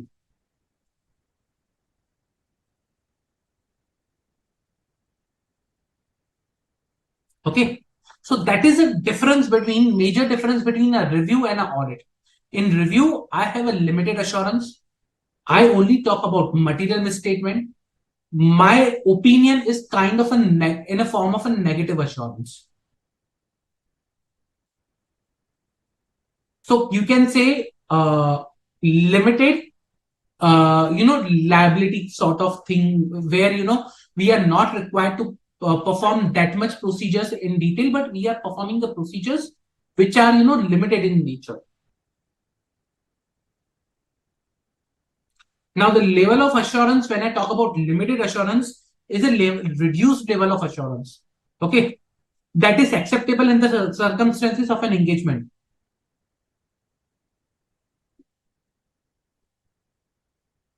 Okay. Now, under limited assurance or under low level of assurance, when I talk about limited assurance, okay, the nature, timing, and extent of the audit procedures and the evidence that is required to be gathered, okay, is lesser compared to the reasonable assurance. And the degree of confidence that I want to enhance, okay, so at the end my role is to enhance the degree of confidence, but the enhancement or the degree which I'm expecting in the reasonable assurance is higher compared to the limited assurance.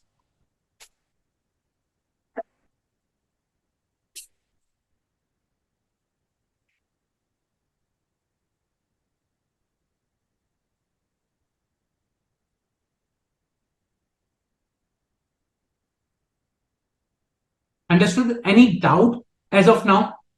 Any doubt? The difference between the limited review or review engagement and audit. So first of all, we need to understand the difference between review engagement and audit engagement. Any doubt? So there is one question. Can we follow both SRE and SRS? Answer is no. SRS, where there is no opinion. SRE, where there is a review engagement, limited assurance. So you cannot follow both.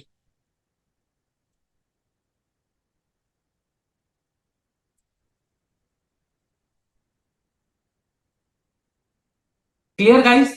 Any doubt?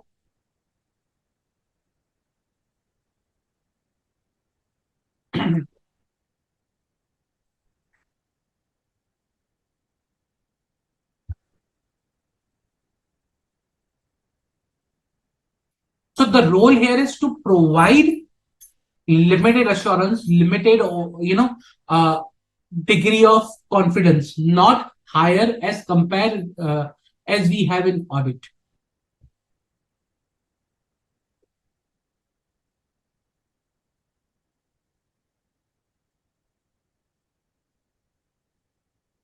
Okay.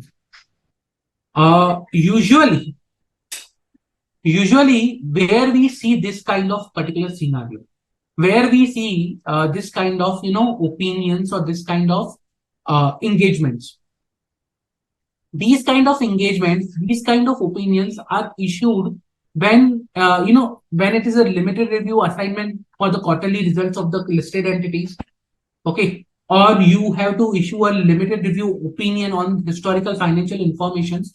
At that particular point in time, these kind of engagement comes into place, okay. So if I show you one example, just give me 1 minute, let me show you an example.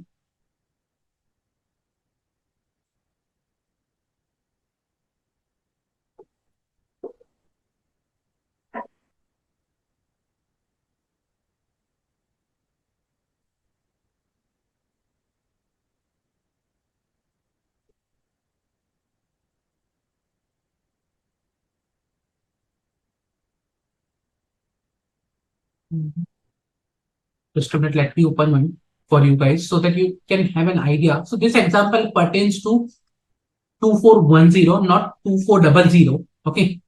It's a limited review, quarterly limited review, or limited review of interim financial statement.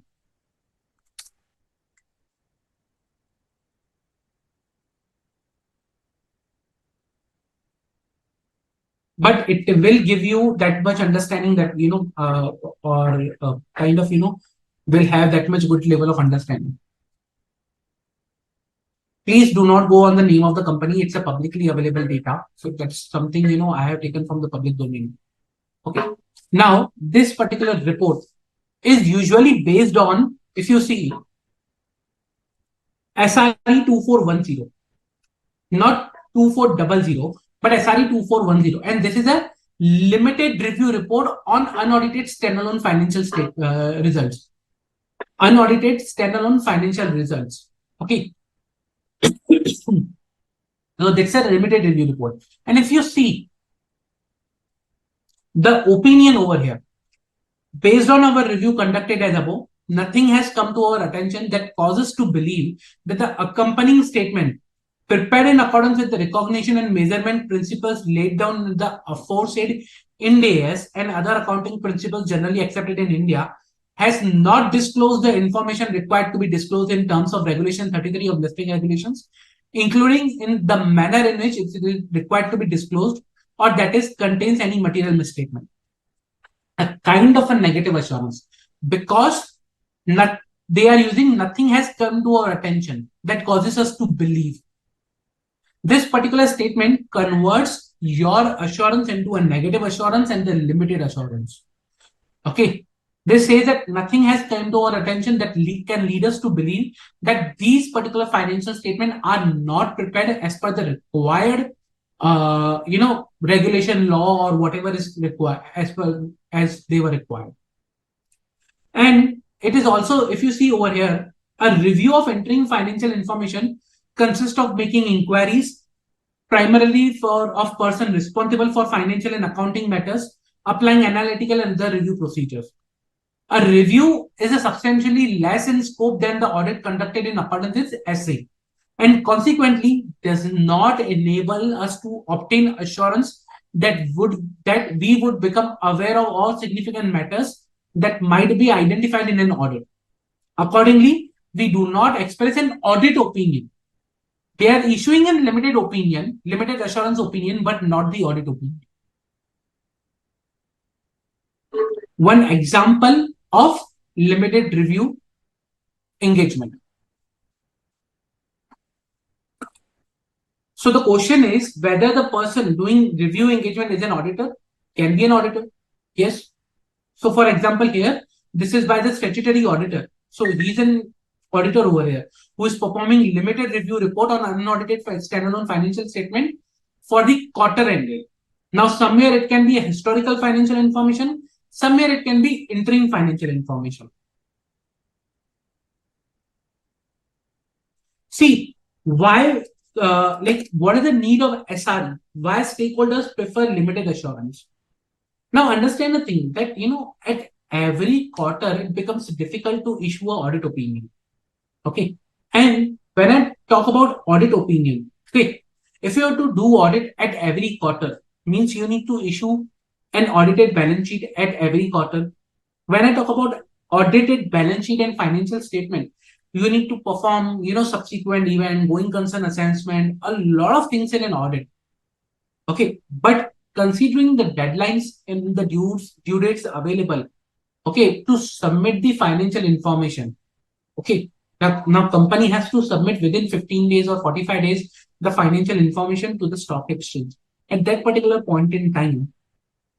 Okay, and the requirement of the stock exchange is not the detailed financial information, financial statements as per the applicable financial reporting framework, but their requirement is to have a summary or kind of a kind of only important financial informations which is required under Regulation 33 of listing agreement. If you see this financial information, this is a standalone financial results.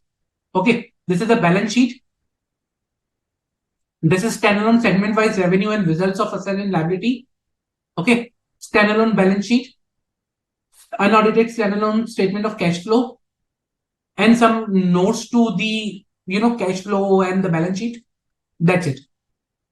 This is standalone. That's done. Not a detailed financial statement, but consolidated standalone, unaudited financial results. So that's why we call them financial results, not the financial statements.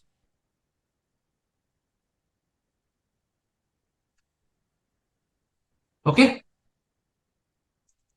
So kind of, standalone financial results, standalone segment-wise revenue, standalone balance sheet, okay, as of this particular date. And if you see here, the company has not complied with the, financial reporting framework, Schedule 3, Ind AS in detail, because these are not complete set of financial statement. These are the financial, summary financial information, unaudited financial results, which are required to be submitted as per the Regulation 33 of the listing regulations. If some regulation, some law requires somebody, financial results not in detail, for that, an audit is not an appropriate way. So that's why a review engagement is there. So it is, you can say, rather than having no assurance, we are providing some kind of assurance, but limited.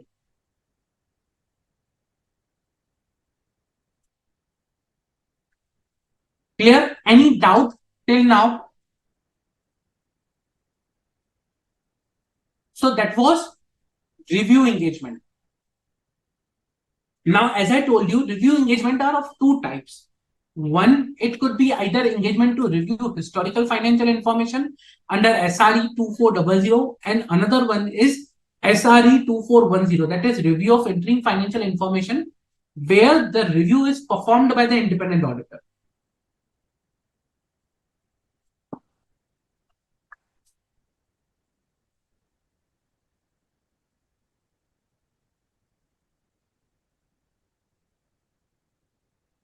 See, so the question is, if financial statements are prepared with all the regulations, all the requirements, complying with the full financial reporting framework, that is for the general purpose reporting framework, then is SRE required? Now, question is not on the, what kind of financial statements are prepared. Question is on what kind of opinion or the assurance you want to give.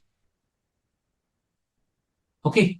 So it is on the, type of assurance, not on the type of financial statement.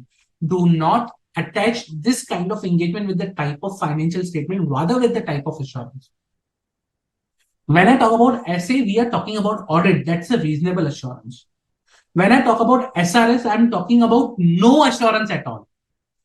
But between both of them, no assurance and reasonable assurance, a middle path is a limited assurance. So when I want to perform an engagement where I don't want to give a reasonable assurance, rather I also don't want to give, like I don't want to go for no assurance case. I want to give some assurance, but that's a limited kind of. For that, we have SRE.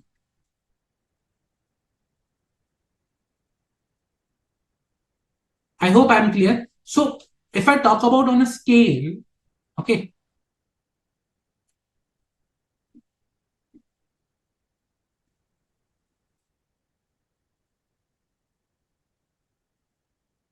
okay. On one hand, you have reasonable assurance.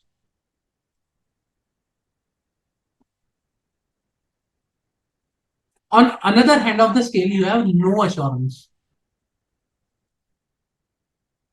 So for no assurance engagement, as of now, we saw that, we were talking about SRS,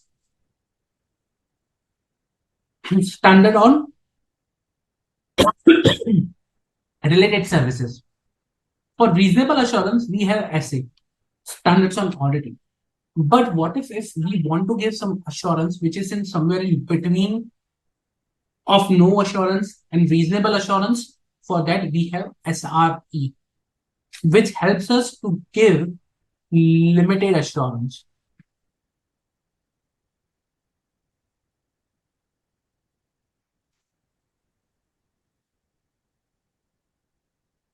Okay. I hope I'm clear now. Any doubts? Any doubts?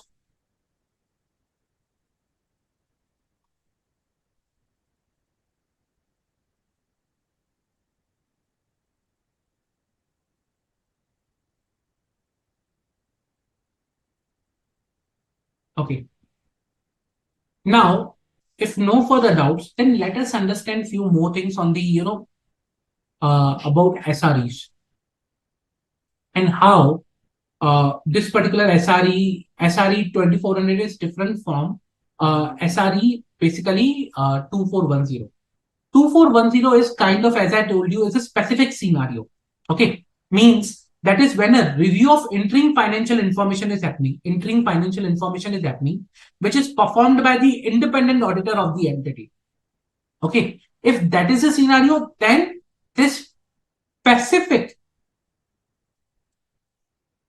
SRE will be applicable. Let's say, for example, if I'm not reviewing interim financial information, or if the review is not being performed by the independent auditor of the entity, then SRE 2400 will be into the picture. That is a generic SRE. Okay, which covers all the engagement of reviewing the historical financial information. Generic SRE talks about reviewing all the financial information, but specific SRE is only applicable to a specific scenario. The way we saw in SRS also. If you see,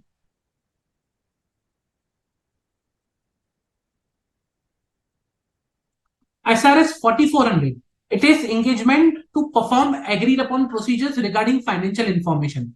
It includes all agreed upon procedures.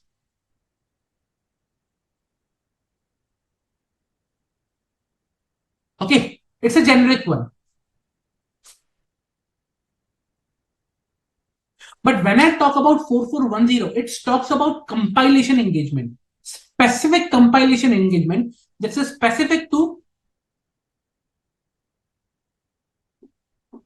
compilation of financial information. If I'm not doing compilation of financial information, if I'm doing any other agreed upon procedure, then I will go for 4400.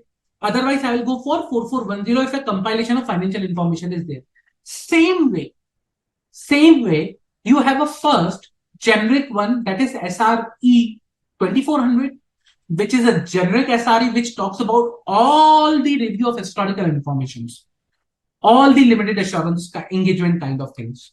Okay. But then you have a specific one, that is SRE 2410, which only talks about interim review of interim financial information. I'm again specifying interim financial information, that too performed by the independent audit.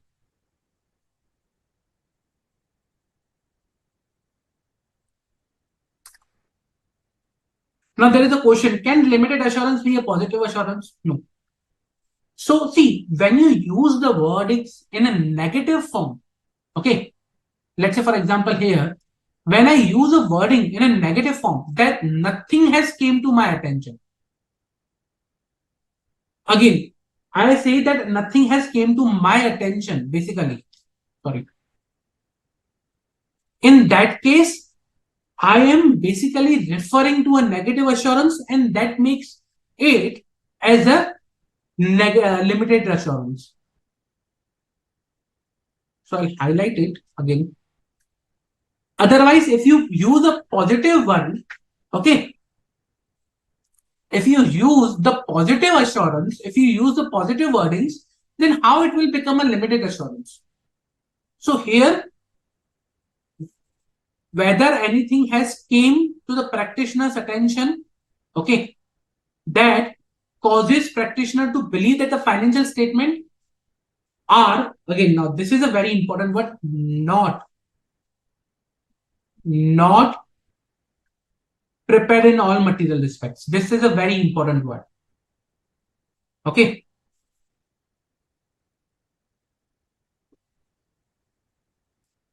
So this makes this particular type of assurance as a limited assurance.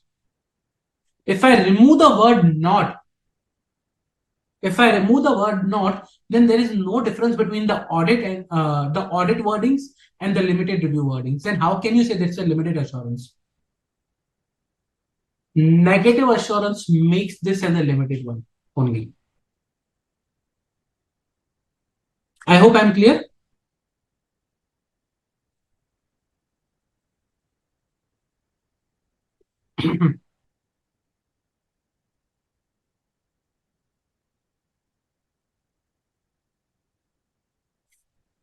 Any doubt, guys? Any doubt?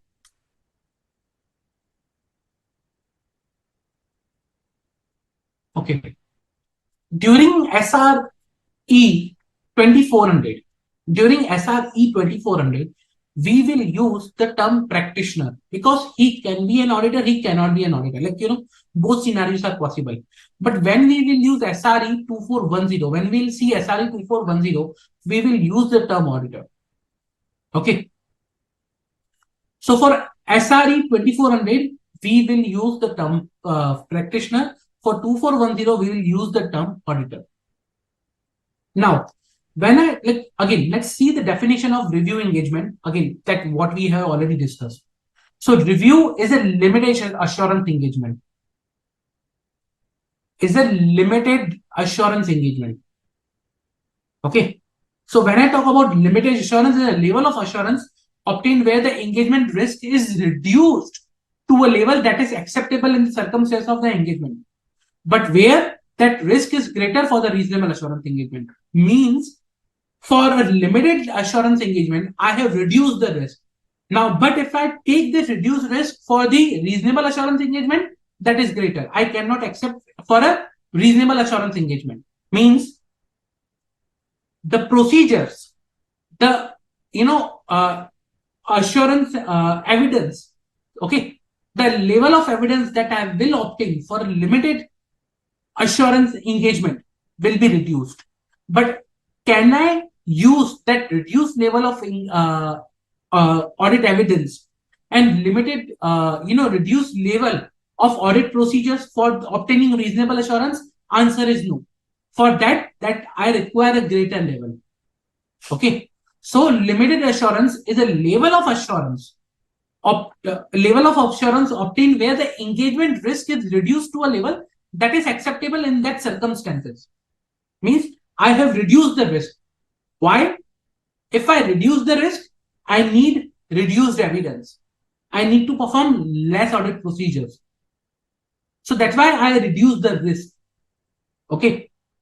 But that is not acceptable for a reasonable assurance engagement because that risk is greater in reasonable assurance. So that's why I said that, but where that risk is greater for a reasonable assurance engagement as the basis for expressing a conclusion. Now, the combination of nature, timing, and extent of evidence gathering procedures. Okay. The combination of nature, timing, and extent of evidence gathering procedures, that is the review engagement procedures. In audit, we call audit procedures. Here, we call it review procedures. Okay. For your understanding, this particular in audit, we have the way we have audit procedures. I'll just write it somewhere.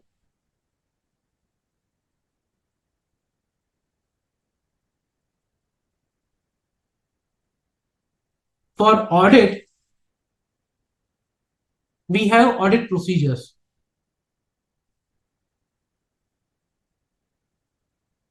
For review engagements, we have review procedures. Okay. So now, when I talk about review procedures,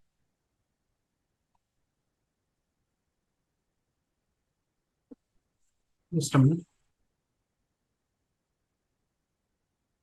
Over here. So the combination of nature, timing, and extent of evidence gathering procedures, that is review procedure.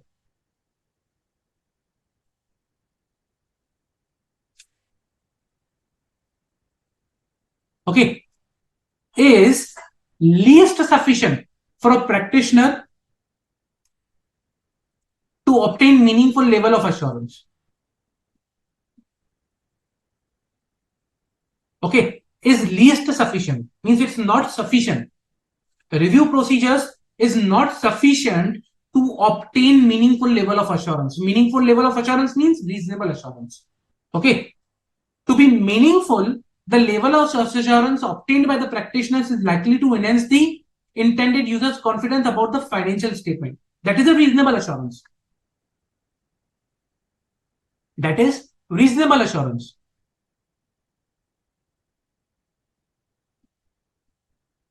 A term which is used is meaningful level of assurance.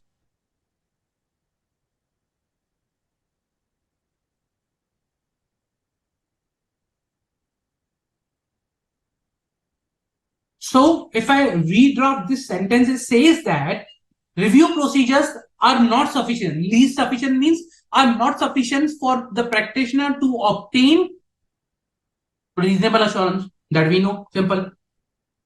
If I just this take this sentence, it is simply that combination of nature, time, and extent of evidence gathering procedure, that is a review procedure, is least sufficient, means not sufficient for practitioner to obtain reasonable assurance, because review procedure will give you limited assurance, not reasonable assurance. In simpler terms, limited assurance in engagement provide lower level of assurance than audit. Okay, it involves few procedures, gathers sufficient and appropriate evidence, on the basis of limited conclusions can be drawn up. So that's why it's a limited in nature.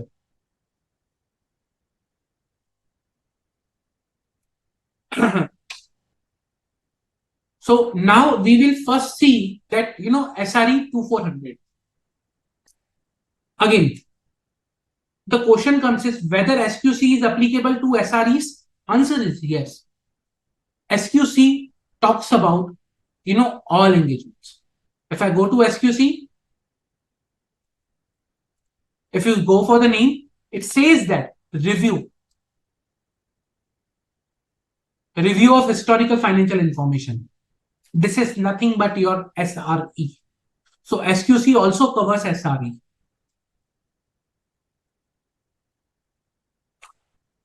Other assurance engagements, this we will see SAE. When I talk about other assurance, that is SAE. And we will see in a while. Okay. And related services, as you say, as you already seen, related services is SRS.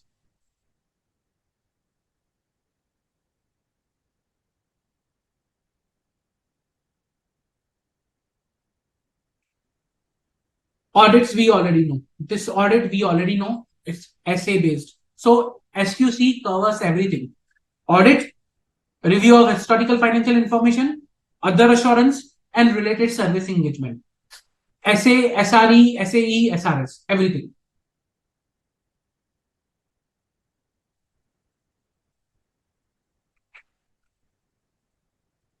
Now, a very good question.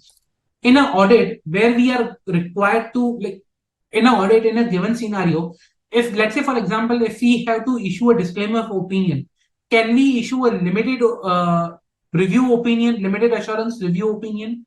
Answer is no. Disclaimer of opinion means no opinion, no assurance. Limited assurance or review assurance is report or engagement is kind of still you are giving limited assurance. In disclaimer of opinion, I am not issuing any assurance. There is no assurance at all, because I tried to provide an assurance but I'm not able to. That is a disclaimer of opinion. I tried but I'm not able to provide any assurance. There is no assurance at all from my side. That is disclaimer of opinion, which says that I am unable to express an opinion. I am not able to provide any assurance. I am unable to that. That is a disclaimer of opinion. But when I talk about limited review or review engagements, you at least provide some kind of assurance, which is not equal to no assurance. So at the time of disclaimer of opinion, you cannot substitute it with review kind of limited assurance. So SQC is applicable for all type of services, including review engagements. And these are the two important standards that we will be now learning.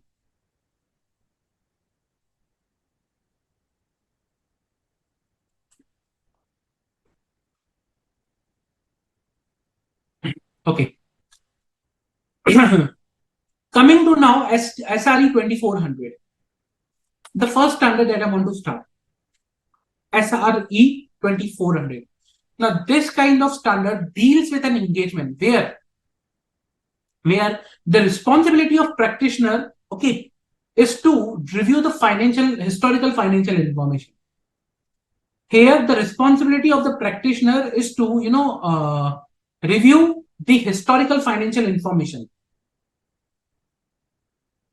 When practitioner is engaged to perform a review of historical financial information and practitioner is not the auditor of the entity. He is not the auditor of the entity's financial information. Okay, not the auditor of the entity's financial statement. Again, it is for the review of historical financial information and practitioner is not auditor. Because if he is the auditor, it goes to the next SRE, SRE 2410. So for this, he should not be the auditor. Okay.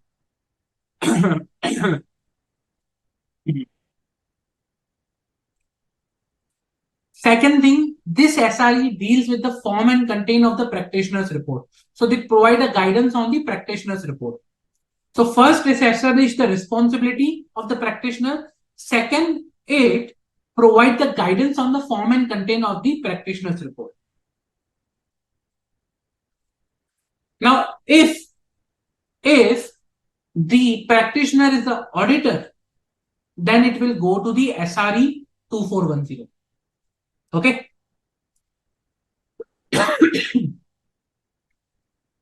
Now, this review of financial statement. Again, I'm talking about review of historical financial statement. We are doing review of financial statement as such. Okay. Now, these statement can be based on the special purpose framework or can be based on the general purpose framework. So there is no restriction that, that should be on special purpose framework only. The way we saw in SA 800 series, no. It can be specific, it can be general purpose, it can be special purpose, both. It is not restricted to only general purpose or special purpose. And the level of assurance or the conclusion here is a limited assurance.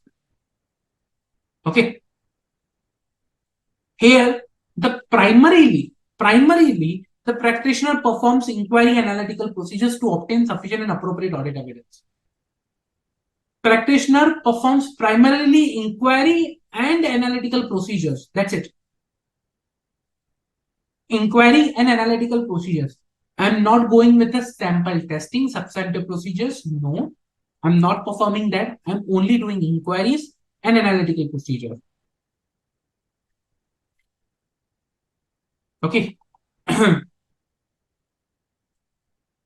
And if practitioner, while performing inquiry and analytical procedure, if he identifies anything that makes him believe that, the financial statement are not prepared as per the, general purpose framework, okay, or are materially misstated, then he can provide that particular about that misstatement in his report. Okay, he can issue qualified opinion. But if he is sure that if he has not came across during inquiry and analytical procedure any misstatement, then he can issue an unmodified opinion. Okay. Again, the objective here of the practitioner is to obtain limited assurance by making inquiry and analytical procedures whether the financial statement as a whole are free from material misstatement, thereby enabling the practitioner to express a conclusion whether anything has come to his attention that caused him to believe that the financial statement are not prepared in accordance with the applicable financial reporting framework. So the key thing here is not prepared. It's a negative form of assurance.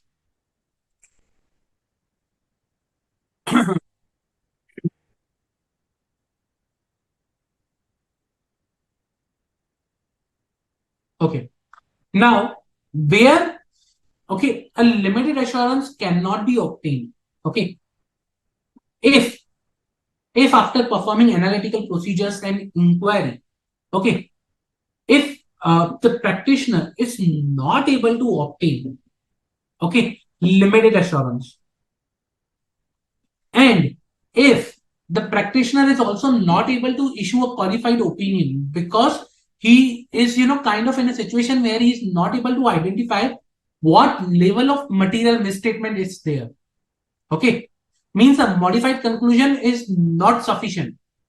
Okay. Qualified conclusion or a modified conclusion, it's not sufficient. In that case, either practitioner should disclaim the opinion or the conclusion, or he should withdraw from the engagement. Okay. Same way we have seen in the audit that where limited assurance cannot be obtained, modified conclusion is insufficient.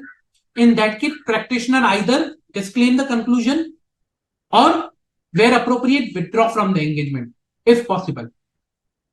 The way we have seen in audit, it's the same level it is applicable in the review engagement. First, if you are able to issue a limited assurance, opinion, or conclusion, fine. If no, if there are misstatement, whether a qualified conclusion is possible or modified conclusion is possible, then give that. If no, then either disclaim the opinion or withdraw from the engagement. Now, quality control requirements. Okay. Quality control requirements, again, these are in line with your SQC one. The quality control requirements or the compliance with ethical and quality control requirements under SRE, okay, makes the practitioner responsible. Okay, makes the practitioner responsible to comply with it. So, for example, you are, performing the SRE. You are performing, a review engagement. You are performing a review engagement. Now, SRE says that the person, the practitioner who is performing the review engagement has to comply with the ethical requirements, including independence, and he needs to comply with the overall quality for each review engagement. When I say overall quality, that is as per SQC1. So first, comply with all ethical requirements, including independence. Now here, independence is mandatory, unlike SRS. Okay, here independence is mandatory, along with all relevant ethical requirements. In SRS, independence was not mandatory, but here independence is mandatory. So I'll write it over here.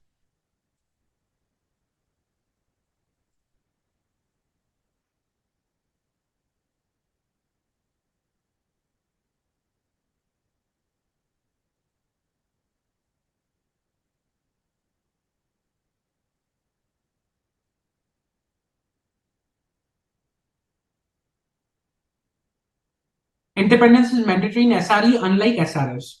Okay. And the engagement partner is responsible for overall quality of each review engagement. So when I say is overall quality, the quality as per SQC1. Overall quality as per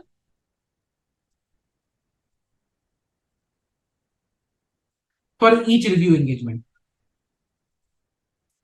Now, this includes overall, when I talk about overall quality, that includes complying with the engagement level quality control standards. It includes complying with the professional skepticism and professional judgment. It includes client acceptance and continuance requirement. So all these will be applicable. Okay.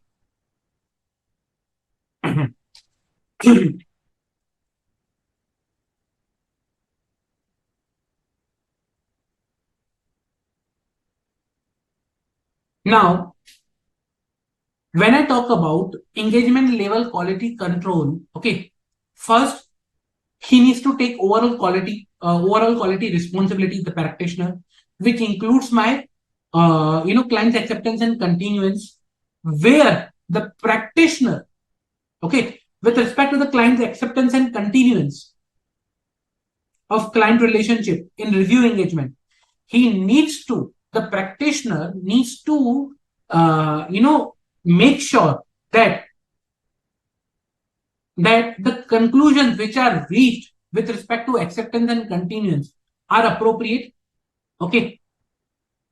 and whether there is a information that would lead engagement partner to conclude that the management lacks the integrity. If yes, then he should not accept the engagement. Okay. So first one is, if practitioner is not satisfied, if practitioner is not satisfied that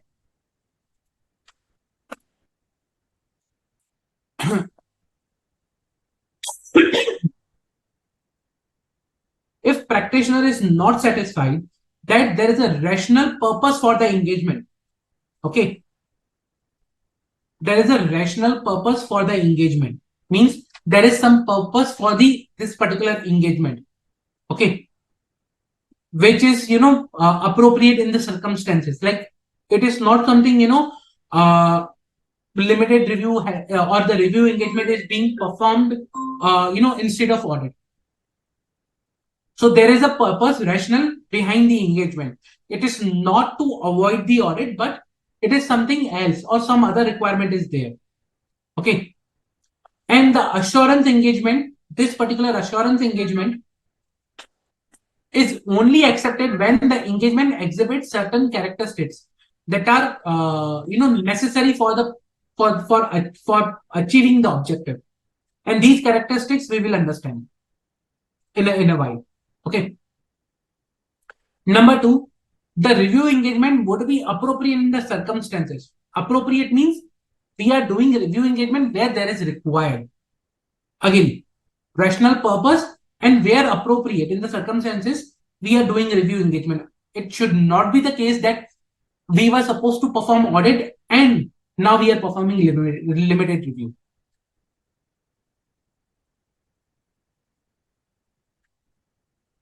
For example, let's say you are the statutory auditor.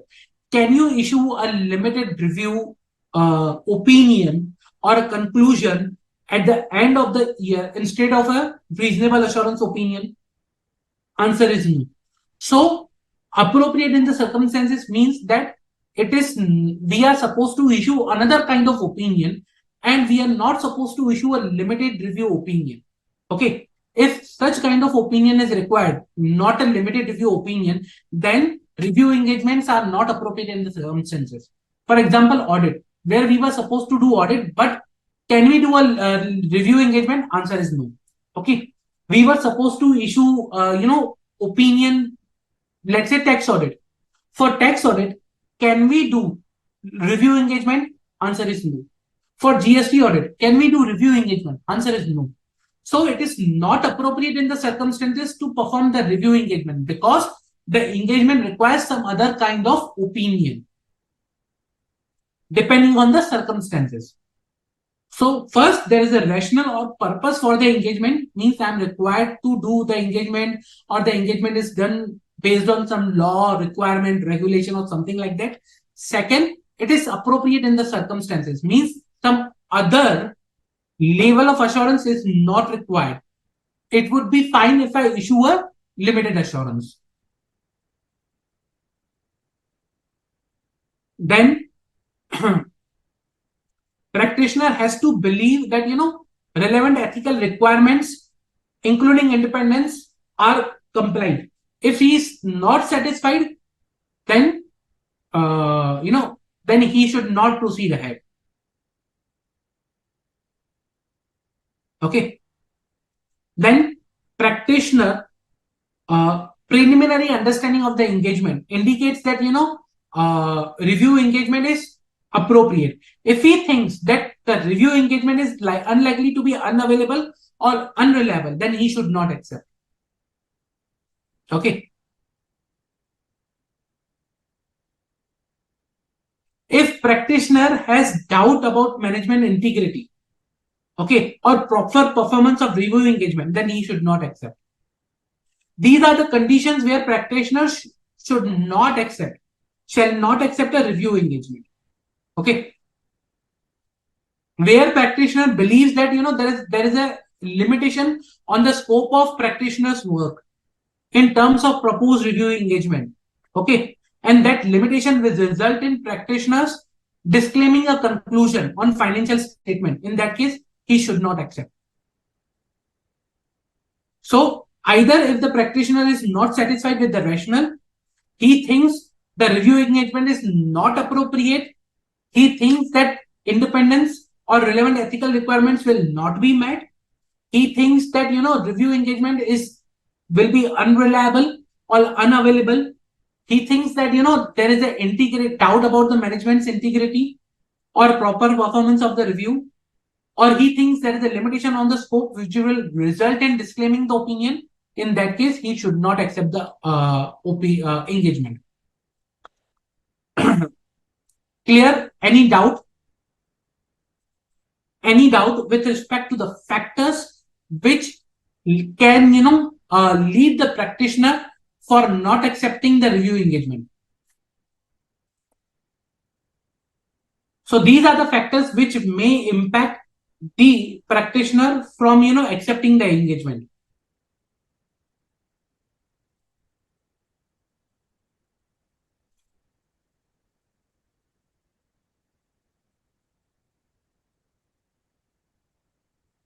Any doubt, guys?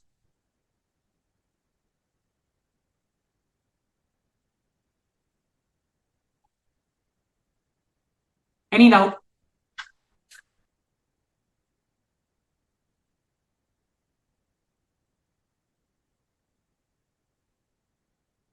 No, when we talk about integrity about the management, not about the competency of the engagement team.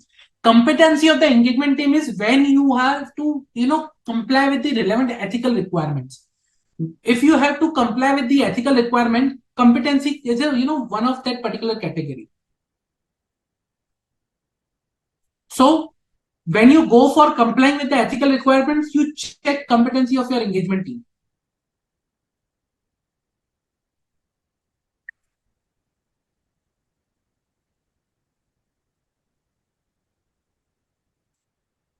I hope I'm clear. Any doubt, guys?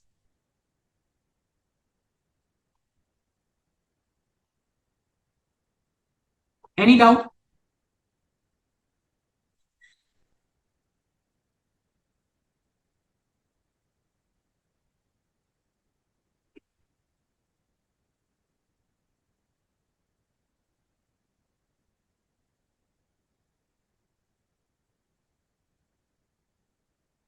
Remember, when we were talking about fundamental principles, we discussed that professional competency and due care is one of the fundamental principles, subsection 113 of the Code of Ethics.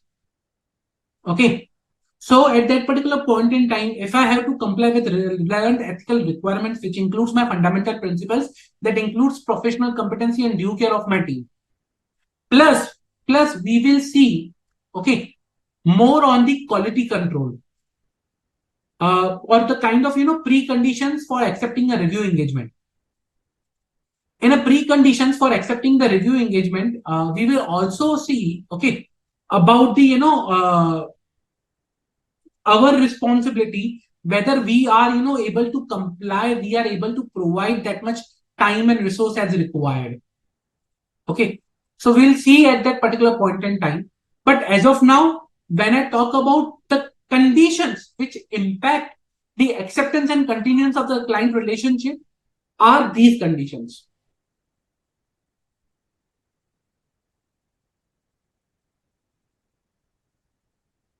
Okay. So why we require SRE? Again, we require SRE where we cannot issue a reasonable assurance opinion and we cannot go even for no assurance. By default, we have to, we SREs are, good where we have to issue limited assurance, like not to the reasonable assurance. Again, this particular, line, we cannot issue a reasonable assurance, or we also don't want to go for no assurance category. We have to issue something in between. If we have to issue something in between, then we go for limited assurance. And the moment we go for limited assurance, we have to comply with SRE.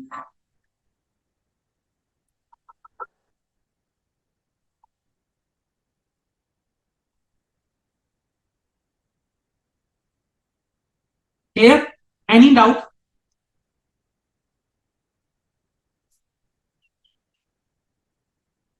Any doubt, guys? See, whenever I talk about a standard, no, standard has some requirements. So why standard is there? You need to understand from that point of view. Standard is there. SRE is there to guide you how to perform a review engagement. In order to guide, okay, in order to guide, the SRE will provide you, okay, when you should not accept the assignment, what are the things you should consider while, drafting the engagement letter or accepting the engagement, okay, like a preconditions. What are the points that you should consider while performing the review engagements? What are the points that you should consider while, quality control? So the way we have essay, multiple essay, okay, to deal with each and every area like quality control, like engagement letters, like, understanding the entity. SRE, generic SRE, that is 2400, have multiple sections within it.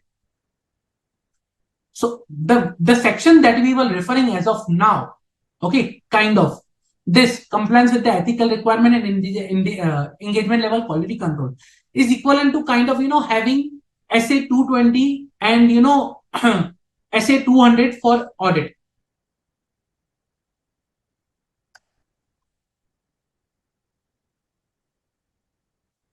Very good question.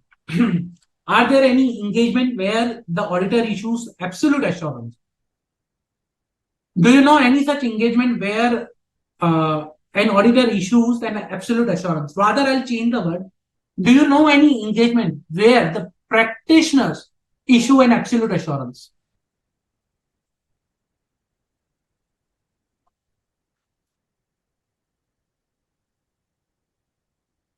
Any such engagement? Do you know any such engagement where absolute assurance is issued?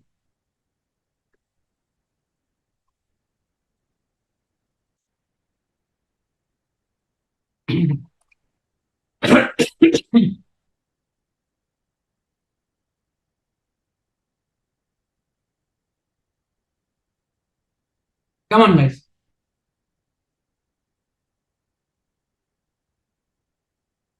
Do you know any such engagement where absolute assurance is issued? Very good question, Tanisha.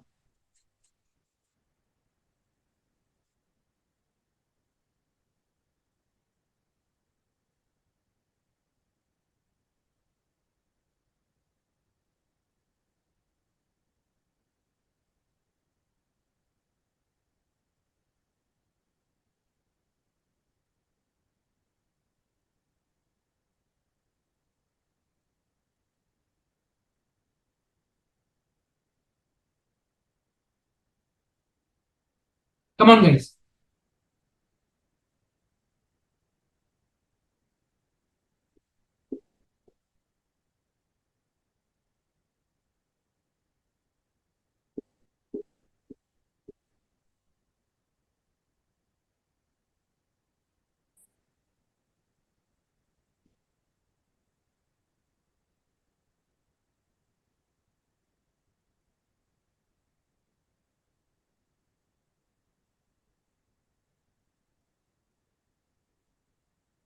Anyone?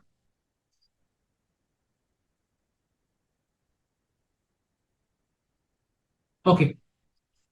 So sometimes it is possible that in some certificates, not audit, but in some certificates, the wordings which is used, by the law is that certify, that the practitioner certify, or the practitioner says that it is true and correct. Okay, those kind of engagements are absolute assurance engagement. Okay, those kind of engagements are absolute assurance engagement where the term certify or true and correct is used in an, report or a conclusion or opinion. If you use the term true and correct due to some applicable law or regulation which requires you to use these wordings, in that case that engagement becomes absolute assurance engagement. Now when I talk about absolute assurance engagement, there you have a zero tolerable level of risk. You have to reduce the engagement risk to zero by performing that much assurance procedures, by gathering that much audit evidence. But yeah, that is possible. Now, coming back to the topic of the limited assurance. Okay. In limited assurance, now why we need to issue limited assurance? Limited assurance, usually when as I told you here, review. It's a review that, in overall aspects, from an overall big point of view, whether the financial statement comply with the, okay, the financial reporting framework, not in detail, but on an overall level. If that kind of assurance is required, then review engagement is good. And that again depends upon, the stakeholders need. There is no single, like formula you can say, or you can say scenario where, review engagements are good and not. That totally depend upon case to case basis. Okay. So can stakeholders gain some confidence? Now again, what confidence do you gain when a company issues unaudited financial results in the entry, like, quarterly results? At that point in time also, we gain some confidence when it's a limited review report?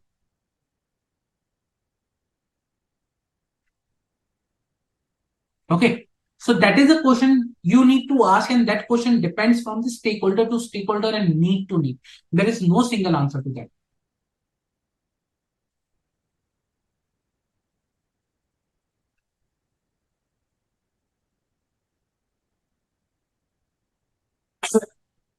Uh, in audit, we cannot reduce risk to zero because of the inherent limitations.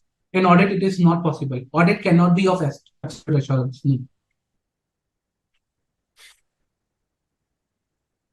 Any other doubts? Any other doubt?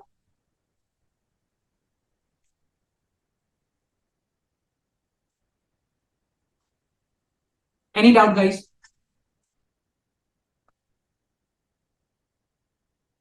Now, when we will see SRE, we will see multiple, sections in SRE.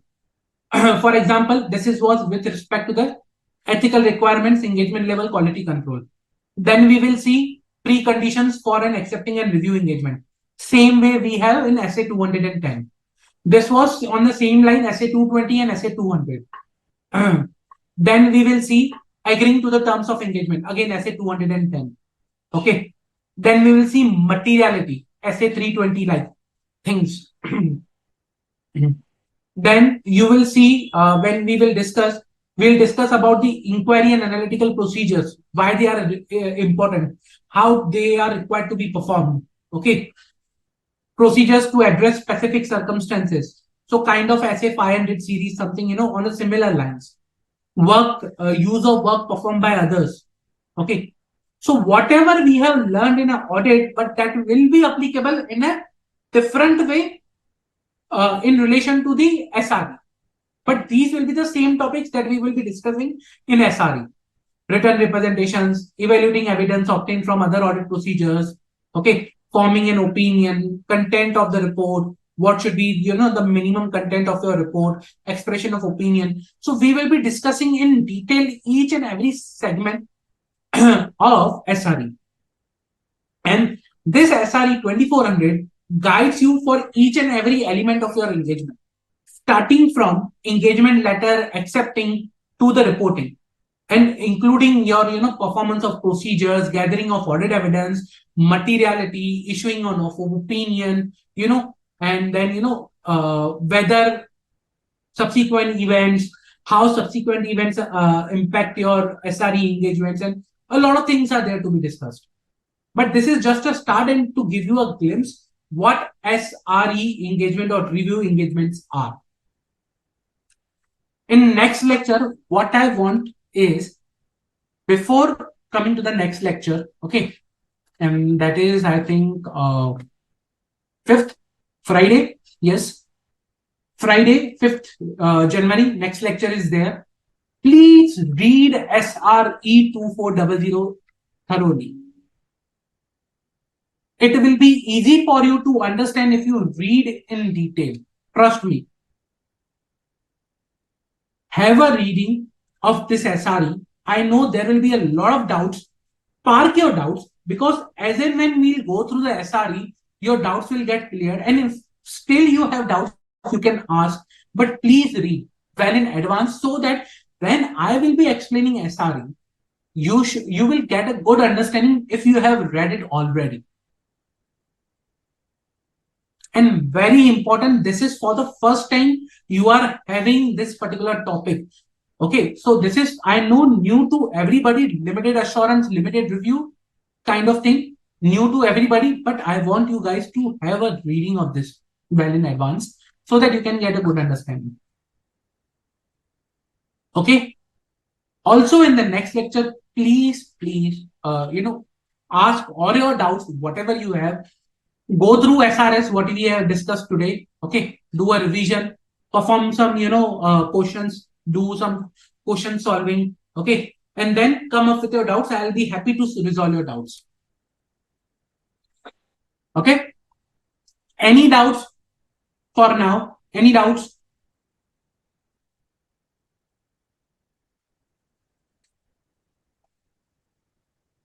No? If no further doubts, then I propose to close the session. Thank you guys. Thank you for participating in the lecture. I'll see you in the next lecture.